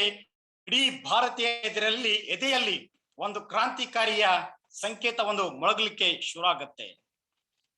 ಯಾವಾಗ ಅಂಡಮಾನ್ ಜೈಲಿಗೆ ಕಲಾಪನಿ ಶಿಕ್ಷೆಯನ್ನ ಕೊಡ್ತಾರೋ ಅದು ಒಂದೇ ಶಿಕ್ಷೆ ಅಲ್ಲ, ಒಂದು ಜೀವಾವಧಿ ಶಿಕ್ಷೆ ಕೊಡೋದಿಲ್ಲ, ಅವರಿಗೆ 2 ಜೀವಾವಧಿ ಶಿಕ್ಷೆಗಳನ್ನ ಕೊಡ್ತಾರೆ ಬ್ರಿಟಿಷರು. ಒಂದು ಜೀವಾವಧಿ ಶಿಕ್ಷೆ ಅಂದ್ರೆ 14 ವರ್ಷ, ಆದ್ರೆ ಅದನ್ನ ಡಬಲ್ ಮಾಡಿ 25 ವರ್ಷ ಮಾಡ್ತಾರೆ. 25 2 ಜೀವಾವಧಿ ಶಿಕ್ಷೆಗಳನ್ನ 50 ವರ್ಷಗಳವರೆಗೆ ಜೀವಾವಧಿ ಶಿಕ್ಷೆಯನ್ನು ಅನುಭವಿಸ್ಬೇಕಂತೇಳಿ ವೀರ್ ಸಾವರ್ಕರ್ ಅವರ ಮೇಲೆ ಒಂದು ಕೇಸನ್ನ ದಾಖಲೆ ಮಾಡ್ತಾರೆ. ಯಾವುದಕ್ಕೂ ಹೆದರದ ವೀರ್ ಸಾವರ್ಕರ್ ಅವರು ಒಂದಿಷ್ಟು ಎದೆಗುಂದದೆ ಬ್ರಿಟಿಷರ ಆ ಜೀವಾವಧಿ ಶಿಕ್ಷೆಯನ್ನ ಅನುಭವಿಸ್ಲಿಕ್ಕೆ ಸಿದ್ಧರಾಗ್ತಾರೆ. ಅಂಡಮಾನಿನ ಆ ನರಕ ಸದೃಶ್ಯವಾಗಿರ್ತಕ್ಕಂಥ ಜೈಲಿನಲ್ಲಿ, ಕಾಲಾಪಾನಿ ಜೈಲಿನಲ್ಲಿ ಯಾವ ರೀತಿಯಾಗಿರ್ತಕ್ಕಂಥ ಶಿಕ್ಷೆಯನ್ನು ಅನುಭವಿಸ್ತಾರಪ್ಪ ಅಂತಂದ್ರೆ ಅದು ಕರಿನೀರಿನ ಶಿಕ್ಷೆ. ಕರಿನೀರಿನ ಶಿಕ್ಷೆ ಅಂತಂದ್ರೆ ದಿನಕ್ಕೆ 14 ಗಂಟೆಗಳ ಕಾಲ ಗಾಣದ ಎತ್ತಿನಂತೆ ನಿರಂತರವಾಗಿ ದುಡಿಬೇಕು. ಒಂದೇ 1 ನಿಮಿಷ ಕೆಳಗಡೆ ಕೂತ್ಕೊಂಡ್ರೆ ಅವ್ರಿಗೆ ಕೊಡ್ತಕ್ಕಂಥ ಶಿಕ್ಷೆ ಏನಪ್ಪಾ ಅಂತಂದ್ರೆ ನಿಂತುಕೊಂಡು 2 ಕೈಗಳನ್ನ ಸರಪಳಿಗೆ ಕಟ್ಟಿ ನಿಂತ ಸ್ಥಳದಲ್ಲಿಯೇ ನಿಂತುಕೊಂಡು ಅಲ್ಲಿಯೇ ಮಲ ಮೂತ್ರಗಳನ್ನ ವಿಸರ್ಜನೆ ಮಾಡಬೇಕು. ಚೇಳು, ಹಾವು, ನೊಣ, ಸೊಳ್ಳೆ, ಕ್ರಿಮಿಕೀಟಗಳು ಬಿದ್ದಿರ್ತಕ್ಕಂಥ ಆಹಾರವನ್ನ ಸೇವನೆ ಮಾಡಬೇಕು. ಒಂದಿಷ್ಟು ಬೆಳಕು ಕಾಣದ ಆ ಗುಹೆ ಇರ್ತಕ್ಕಂಥ ಜೈಲಲ್ಲಿ ವಾಸ ಮಾಡಬೇಕು, ಆ ಕಗ್ಗತ್ತಲಲ್ಲಿ ವಾಸ ಮಾಡಬೇಕು. ಅದು ಒಬ್ಬರೇ ಇರಬೇಕು, ಮತ್ತೊಬ್ಬರ ಜೊತೆಗೆ ಮಾತನಾಡುವ ಹಾಗೆ ಇಲ್ಲ, ಮಾತನಾಡ್ಲಿಕ್ಕೂ ಕೂಡ ಅಲ್ಲಿ ಅವಕಾಶನೇ ಇರೋದಿಲ್ಲ. ಅಂತ ಒಂದು ದುರಂತವಾಗಿರ್ತಕ್ಕಂತಹ ನರಕ ಸದೃಶ್ಯವಾಗಿರ್ತಕ್ಕಂಥ ಒಂದು ಜೈಲಲ್ಲಿ ವೀರ ಶೂರ ನಾಯಕನನ್ನ ಕಟ್ಟಿ ಹಾಕ್ತಾರೆ. ವೀರ್ ಸಾವರ್ಕರ್ ಅವರನ್ನ ಬ್ರಿಟಿಷರು ದೈಹಿಕವಾಗಿ ಕೊಟ್ಟಿರ್ತಕ್ಕಂಥ ಹಿಂಸೆ ಆಗ್ಲಿ, ಅವರಿಗೆ ಕೊಟ್ಟಿರ್ತಕ್ಕಂಥ ಶಿಕ್ಷೆ ಆಗ್ಲಿ ಜಗತ್ತಿನ ಯಾವ ಒಬ್ಬ ಅಪರಾಧಿಯೂ ಕೂಡ ಸಹಿಸಿಕೊಳ್ಳಲಿಕ್ಕೆ ಸಾಧ್ಯನೇ ಇಲ್ಲ. ಆದರೂ ಕೂಡ ವಿನಾಯಕ್ ದಾಮೋದರ್ ಸಾವರ್ಕರ್ ಅವರು ಯಾವುದಕ್ಕೂ ಎದೆಗುಂದದೆ ನನ್ನ ಹೋರಾಟ ಭಾರತ ಮಾತೆಗೆ ಅರ್ಪಣೆ, ನನ್ನ ರಕ್ತ ಭಾರತ ಮಾತೆಯ ಪಾದಕ್ಕೆ ಅರ್ಪಣೆ ಅನ್ನೋದನ್ನ ಅರ್ಥ ಮಾಡಿಕೊಂಡಿರ್ತಕ್ಕಂಥ, ಎದೆಯಲ್ಲಿ ಇಟ್ಕೊಂಡಿರ್ತಕ್ಕಂಥ ವಿನಾಯಕ್ ದಾಮೋದರ್ ಸಾವರ್ಕರ್ ಅವರು ದೈಹಿಕವಾಗಿ ಕುಗ್ಗಿ ಹೋಗದರೂ ಕೂಡ ಮಾನಸಿಕವಾಗಿ ದುಪ್ಪಟ್ಟು ವೀರಾತ್ವೇಷದಿಂದ ಹೋರಾಡೋದಕ್ಕೆ ಮತ್ತಷ್ಟು ಸನ್ನದ್ಧರಾಗ್ತಾರೆ. ಅಂತಹ ಒಬ್ಬ ವೀರ ಮಹಾಪುರುಷ ಅದೊಂದು ಬಾರಿ ಅಂಡಮಾನ್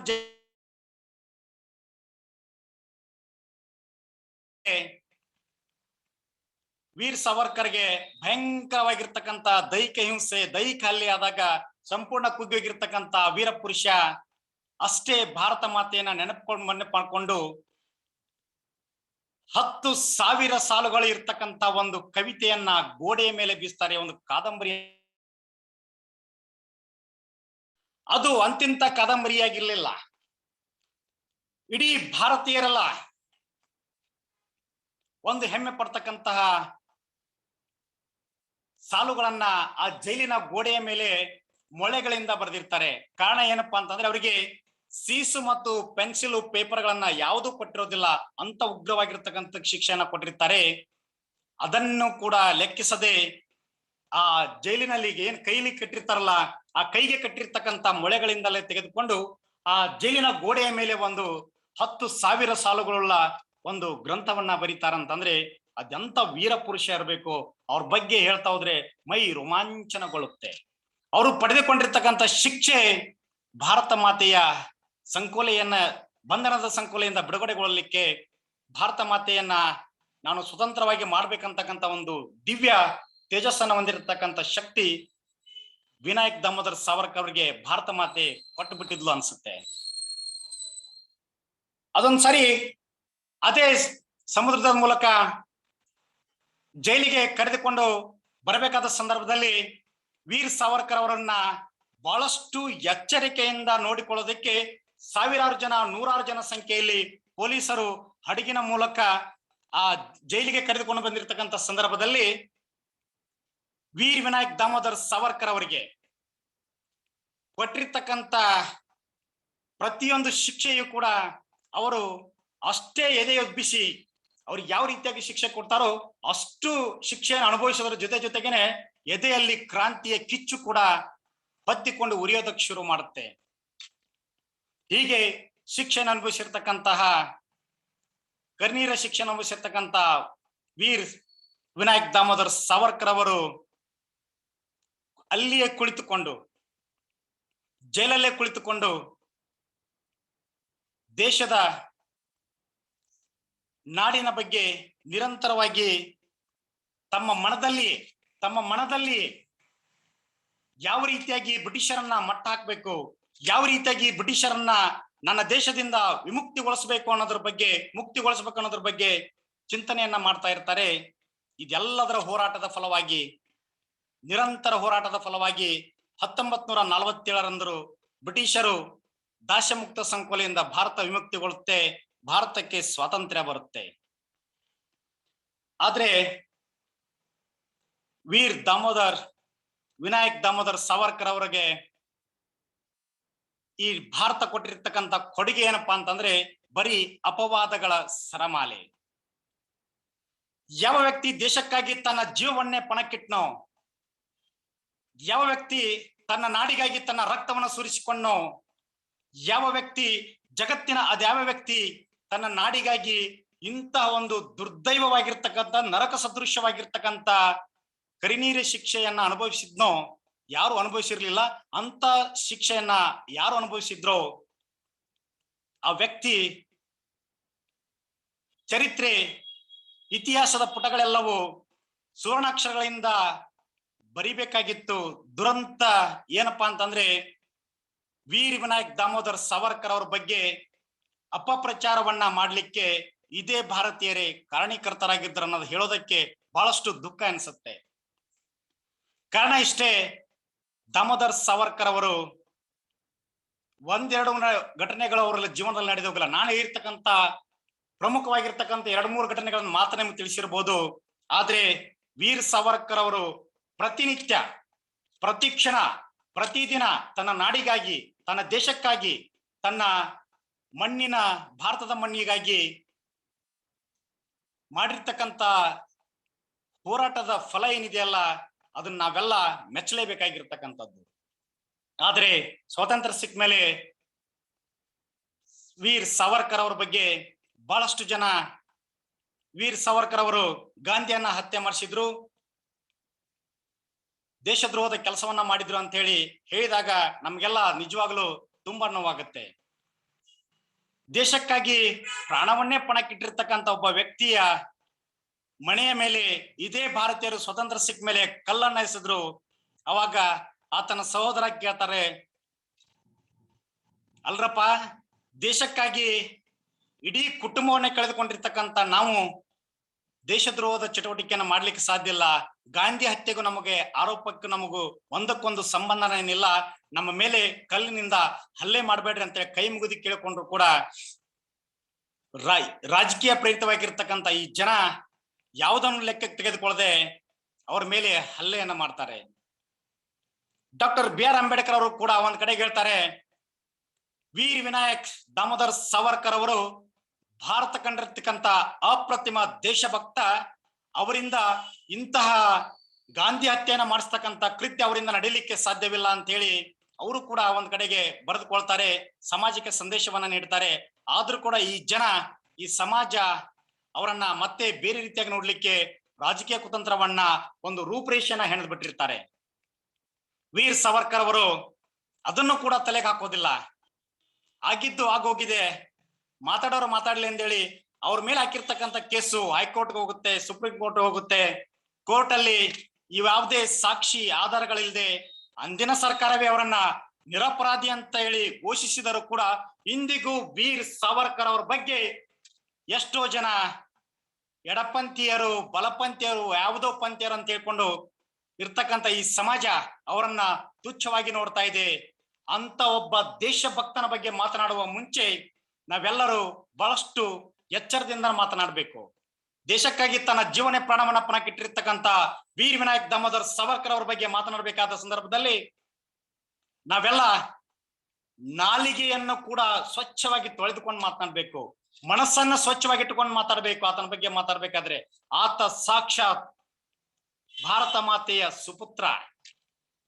ಅಂತ ಒಬ್ಬ ವೀರ್ ವಿನಾಯಕ್ ದಾಮೋದರ್ ಸಾವರ್ಕರ್ ಅವರು ಸ್ವಾತಂತ್ರ್ಯ ಸಿಕ್ಕ ಮೇಲೆ ಅವರಿಗೆ ಅನುಭವಿಸಿರ್ತಕ್ಕಂಥ ನೋವು ಅಷ್ಟಿಷ್ಟಲ್ಲ, ಹುಟ್ಟಿನಿಂದ ಸಾಯುವವರೆಗೂ ತಮ್ಮ ಜೀವಿತಾವಧಿಯವರೆಗೂ ದೇಶ, ನಾಡು, ನನ್ನ ಭಾರತ, ಭಾರತ ಮಾತೆ ಸಂಸ್ಕೃತಿ, ಭಾರತ ಮಾತೆ ನನ್ನವಳು, ನಮ್ಮವಳು ಅಂತೇಳಿ ಹೋರಾಟ ಮಾಡಿರ್ತಕ್ಕಂಥ ವೀರ್ ವಿನಾಯಕ್ ದಾಮೋದರ್ ಸಾವರ್ಕರ್ ಅವ್ರ ಬಗ್ಗೆ ನಡೆದಿರ್ತಕ್ಕಂತಹ ವಿಷಯಗಳು, ಚರ್ಚೆಗಳು ಇಂದಿಗೂ ಕೂಡ ಒಂದಿಷ್ಟು ಜನರಿಗೆ ತಲುಪದೇ ಇರುವುದು ದುರಂತವಾಗಿದೆ. ಇಂದಿನ ಪಠ್ಯ ಪುಸ್ತಕಗಳಲ್ಲಿ ಕೂಡ ವೀರ್ ವಿನಾಯಕ್ ದಾಮೋದರ್ ಸಾವರ್ಕರ್ ಬಗ್ಗೆ ನಾವೆಲ್ಲ ಪಾಠ ಮಾಡಬೇಕಾಗಿರ್ತಕ್ಕಂಥದ್ದು.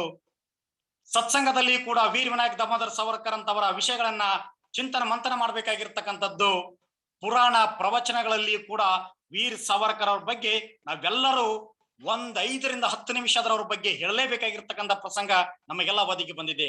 ಅಂತ ಒಬ್ಬ ವೀರ ಯೋಧ ಸಾವರ್ಕರ್ ಅವರ ಹೋರಾಟದ ಛಲವನ್ನ ನಾವೆಲ್ಲ ಒಂದ್ಸಾರಿ ಓದಿದ್ರೆ ಮೈ ರೋಮಾಂಚನ ಆಗುತ್ತೆ.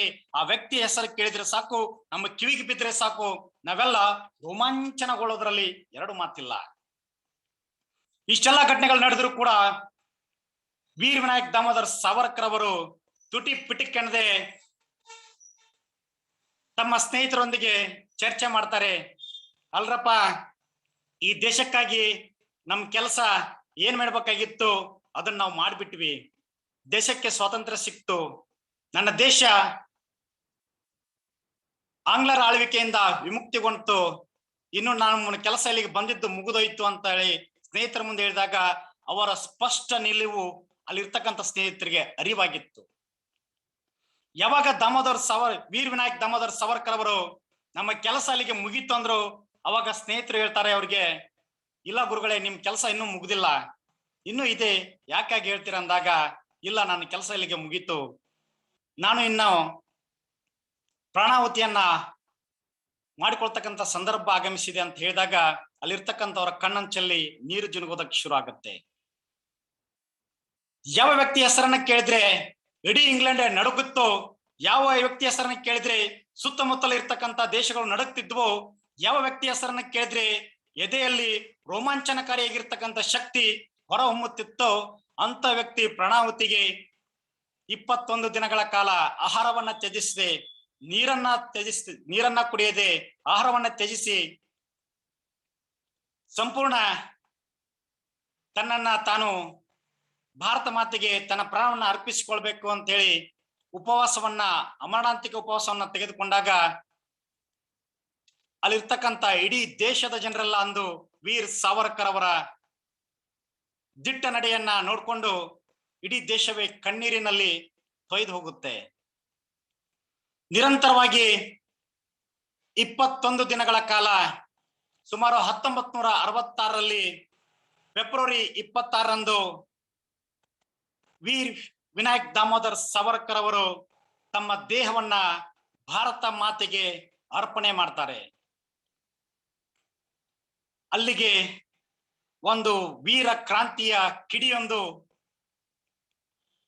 ಕೇವಲ ದೈಹಿಕವಾಗಿ ನಮ್ಮಿಂದ, ದೇಶದಿಂದ ದೂರ ಆಗಿರಬಹುದು, ಆದರೆ ಇಂದು ಪ್ರತಿಯೊಬ್ಬ ಭಾರತೀಯ ಎದೆಯಲ್ಲಿ ವೀರ್ ವಿನಾಯಕ್ ದಾಮೋದರ್ ಸಾವರ್ಕರ್ನ ಹೋರಾಟ, ಅವರು ಕೊಟ್ಟಿರ್ತಕ್ಕಂಥ ಭಾರತಕ್ಕೆ ಕೊಡುಗೆ, ವೀರ್ ಸಾವರ್ಕರ್ ಅವರು ನಮಗೆಲ್ಲ ನೀಡಿರ್ತಕ್ಕಂಥ ಶಕ್ತಿ, ಅವರು ಕೊಟ್ಟಿರ್ತಕ್ಕಂಥ ಈ ಎಲ್ಲವನ್ನ ಸಾಹಿತ್ಯವನ್ನ ನಾವು ಓದ್ಕೊಂಡು ದೇಶಭಕ್ತರಂತ ಎನಿಸ್ಕೊಂಡಿರ್ತಕ್ಕಂಥ ಇಲ್ಲಿ ಹುಟ್ಟಿರ್ತಕ್ಕಂಥ ಪ್ರತಿಯೊಬ್ಬ ಹಿಂದೂ ತನ್ನ ದೇಶಕ್ಕಾಗಿ ವೀರ್ ಸಾವರ್ಕರ್ ಅಂತಹ ಯುವಕರನ್ನ ಪಡೆಯನ್ನ ಕಟ್ಟಲಿಕ್ಕೆ ನಾವು ಇಂದಿಗೂ ಕಂಕಣಬದ್ಧರಾಗಬೇಕಾಗಿರ್ತಕ್ಕಂಥ ಸಂದರ್ಭವೂ ಕೂಡ ಈಗಲೂ ಇದೆ.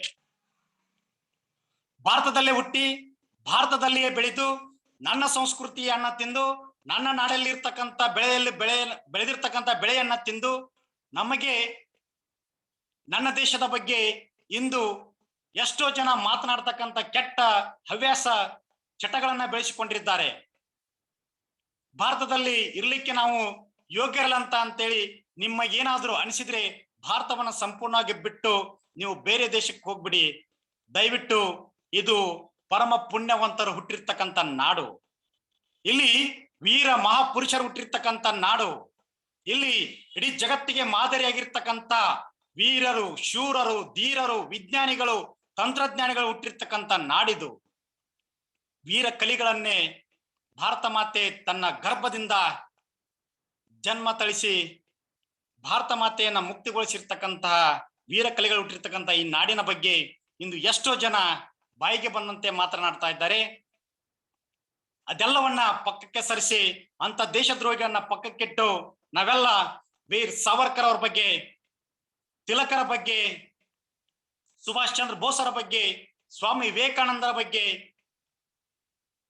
ಅವರೆಲ್ಲರ ಜೀವನ ಚರಿತ್ರೆಗಳನ್ನ ಈ ಪೀಳಿಗೆಗೆ ಅಷ್ಟೇ ಅಲ್ಲ, ಸೂರ್ಯ ಚಂದ್ರ ಆದಿಯಾಗಿಯೂ ಕೂಡ ಎಲ್ಲಿಯವರೆಗೆ ಈ ಸೃಷ್ಟಿ ಇರುತ್ತೋ ಅಲ್ಲಿಯವರೆಗೆ ವೀರ್ ವಿನಾಯಕ್ ದಾಮೋದರ್ ಸಾವರ್ಕರ್ ಅವರನ್ನ ಒಳಗೊಂಡು ಕೂಡ ಸುಭಾಷ್ ಚಂದ್ರ ಬೋಸರಾಗ್ಲಿ, ತಿಲಕರಾಗ್ಲಿ, ಸ್ವಾತಂತ್ರ್ಯದ ವೀರರಾಗ್ಲಿ, ಸಂಗೊಳ್ಳಿ ರಾಯಣ್ಣ ಆಗ್ಲಿ, ಕಿತ್ತೂರು ಚೆನ್ನಮ್ಮ ಆಗ್ಲಿ, ಝಾನ್ಸಿ ರಾಣಿ ಲಕ್ಷ್ಮೀಬಾಯಿ ಆಗ್ಲಿ, ಶಿವಾಜಿ ಮಹಾರಾಜರಾಗ್ಲಿ, ರಾಣಾ ಪ್ರತಾಪ್ ಸಿಂಹ ಆಗ್ಲಿ, ಸಂಭಾಜಿ ಅವರಂತವರಾಗ್ಲಿ, ಅವರೆಲ್ಲರ ಒಂದು ಚಿಂತನೆಯನ್ನ ಮಂಥನ ಮಾಡಿಕೊಳ್ತಾ ನಾವೆಲ್ಲ ಈ ಪೀಳಿಗೆಯ ಜೊತೆಗೆ ಈ ಭೂಮಿ ಇರುವವರೆಗೂ ಅವರ ಇತಿಹಾಸವನ್ನ ಸುವರ್ಣಾಕ್ಷರಗಳಲ್ಲಿ ಬರೆದಿಟ್ಟು ಅಷ್ಟೇ ಅಲ್ಲದೆ ಪ್ರತಿಯೊಬ್ಬರ ಎದೆಯಲ್ಲಿಯೂ ಕೂಡ ಅವರ ಹೆಸರನ್ನ ಬರೆದಿಟ್ಟುಕೊಳ್ಬೇಕು.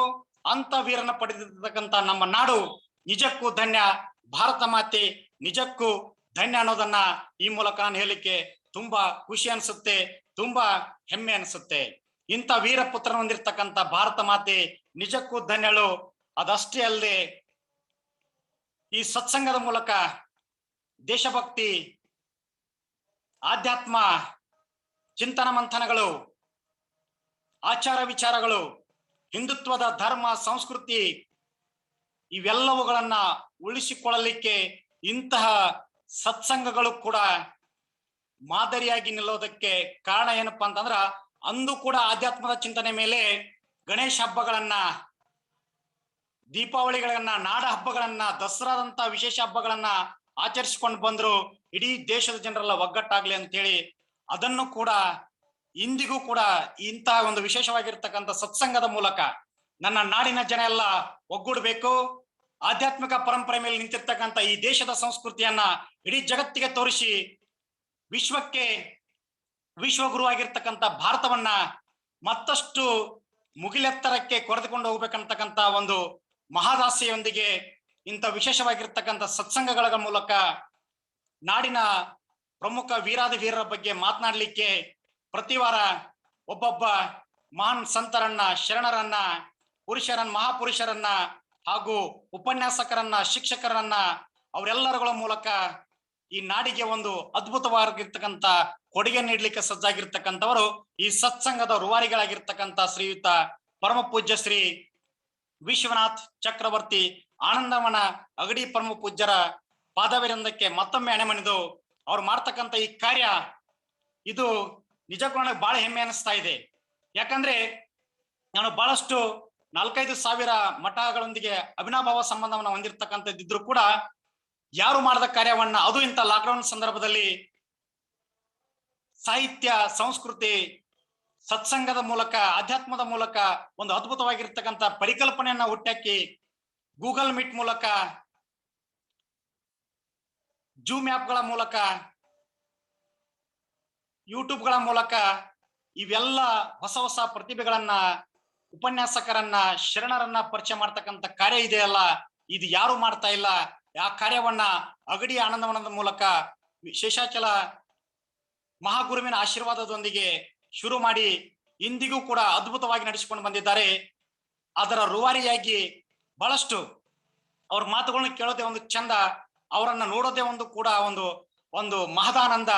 ಅಂತಹ ಒಬ್ಬ ಗುರುವಿನ ಸಾನ್ನಿಧ್ಯದಲ್ಲಿ ವಿಶೇಷವಾಗಿರ್ತಕ್ಕಂಥ ಕಾರ್ಯಕ್ರಮ ಸತ್ಸಂಗಗಳು ಇದೇ ರೀತಿಯಾಗಿ ಮುಂದುವರಿಲಿ. ಇವೆಲ್ಲವೂ ಮುಂದಿನ ಪೀಳಿಗೆಗೆ ಅದ್ಭುತವಾಗಿರ್ತಕ್ಕಂಥ ದಾರಿ ದೀಪವಾಗಲಿ ಅನ್ನೋದನ್ನ ಈ ಸತ್ಸಂಗದ ಮೂಲಕ ನಾನು ಕೇಳಿಕೊಳ್ತಾ ಇದ್ದೇನೆ. ವೀರಾದಿ ವೀರರು, ಮಹಾಶೂರರು, ಮಹಾಪುರುಷರು, ಮಹಾಚಿಂತಕರು, ಸಂತರು, ಶರಣರು ಹುಟ್ಟಿರ್ತಕ್ಕಂಥ ಈ ಪರಮ ಪುಣ್ಯ ಭೂಮಿಯಲ್ಲಿ ಇಂಥ ಸತ್ಸಂಗಗಳು ಒಂದಲ್ಲ ಎರಡಲ್ಲ, ಭೂಮಿ ಆಕಾಶ ಇರುವವರೆಗೂ, ಸೂರ್ಯ ಚಂದ್ರಗಳು ಇರುವವರೆಗೂ ಇಂತಹ ಚಿಂತನ ಮಂಥನಗಳು ನಡೀತಾನೆ ಇರಲಿ ಅಂತಕ್ಕಂಥ ಆಶಯದೊಂದಿಗೆ ಇಂದು ವೀರ್ ಸಾವರ್ಕರ್ ಬಗ್ಗೆ ಒಂದಿಷ್ಟು ಕೆಲವು ಘಟನೆಗಳನ್ನ ಮಾತ್ರ ನಿಮಗೆ ತಿಳಿಸಿದೆ. ಅವ್ರ ಬಗ್ಗೆ ಹೇಳ್ತಾ ಹೋದ್ರೆ ಇನ್ನೂ ದಿನಗಳು ಸಾಕಾಗೋದಿಲ್ಲ, ತಿಂಗಳುಗಳು ಸಾಕೋದಿಲ್ಲ, ವರ್ಷಗಳು ಸಾಕಾಗೋದಿಲ್ಲ. ಅವ್ರು ಮಾಡಿರ್ತಕ್ಕಂಥ ಸಾಧನೆಗಳೇ ಅಂಥವು. ಅವುಗಳನ್ನ ಕೆಲವು ವಿಷಯಗಳನ್ನ ನಿಮ್ಮ ಮುಂದೆ ಪ್ರಸ್ತುತಪಡಿಸಲಿಕ್ಕೆ ಒಂದು ಮಹಾ ಅವಕಾಶವನ್ನ ಕೊಟ್ಟಿರ್ತಕ್ಕಂತಹ ಪರಮ ಪೂಜ್ಯ ಶ್ರೀ ಪ್ರಸನ್ನ ಬಾಪು ಸುಂದರೇಶ್ ದೀಕ್ಷಿತರ ಆದಿಯಾಗಿ ವಿಶ್ವನಾಥ್ ಚಕ್ರವರ್ತಿ ಅವರ ಪಾದವೃಂದಕ್ಕೆ ಮತ್ತೊಮ್ಮೆ ಮನೆಮಣಿದು ನನ್ನ ಈ ಸತ್ಸಂಗದ ಉಪನ್ಯಾಸಕ್ಕೆ ಇಲ್ಲಿಗೆ ಅಲ್ಪ ವಿರಾಮವನ್ನ ಇಡ್ತಾ ಇದ್ದೇನೆ. ಕಾರಣ ಮತ್ತೆ ಸತ್ಸಂಗದಲ್ಲಿ ಪ್ರತಿ ವಾರ ನಾನು ಕೂಡ ಪಾಲ್ಗೊಳ್ಳೋದಕ್ಕೆ ಪೂರ್ಣ ವಿರಾಮವನ್ನು ಇಡೋದಿಲ್ಲ, ಅಲ್ಪ ವಿರಾಮವನ್ನ ಮಾತ್ರ ಇಡ್ತಾ ನಿರಂತರವಾಗಿ ಸತ್ಸಂಗವನ್ನ ನಡೀತಾ ಇರಲಿ. ಶೇಷಾಚಲ ಮಹಾರಾಜರ ಮಹಾಗುರುವಿನ ಆಶೀರ್ವಾದ ಈ ನನ್ನ ನಾಡಿನ ಭಾರತದ ಪ್ರತಿಯೊಬ್ಬ ಹಿಂದುವಿಗೆ ಇರಲಿ, ನನ್ನ ನಾಡಿನ ಪ್ರತಿಯೊಬ್ಬ ಪ್ರಜೆಗೂ ಇರ್ಲಿ ಅಂತಕ್ಕಂತ ಒಂದು ಆಶಯವನ್ನ ವ್ಯಕ್ತಪಡಿಸ್ತಾ ಗುರು ಶಿವ ಚಿದಂಬರನ ಸ್ಮರಣೆ ಮಾಡಿಕೊಳ್ತಾ ಶೇಷಾಚಲ ಗುರುಗಳನ್ನ ಸ್ಮರಣೆ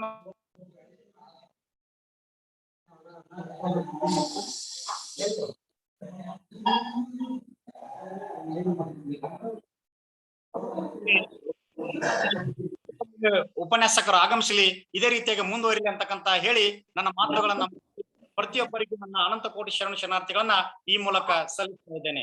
ಎಲ್ರಿಗೂ ಧನ್ಯವಾದಗಳು. Very nice. ಬಹಳ ದಿವಸದ ಹಿಂದೆ ನಾವು ವೀರ ಸಾವರ್ಕರ್ ಅವರ ಜೀವನ ಚರಿತ್ರೆಯನ್ನ ನಾವು ಕಾಲೇಜ್ ದಿನದಲ್ಲಿ ಓದಿದ್ದೆ.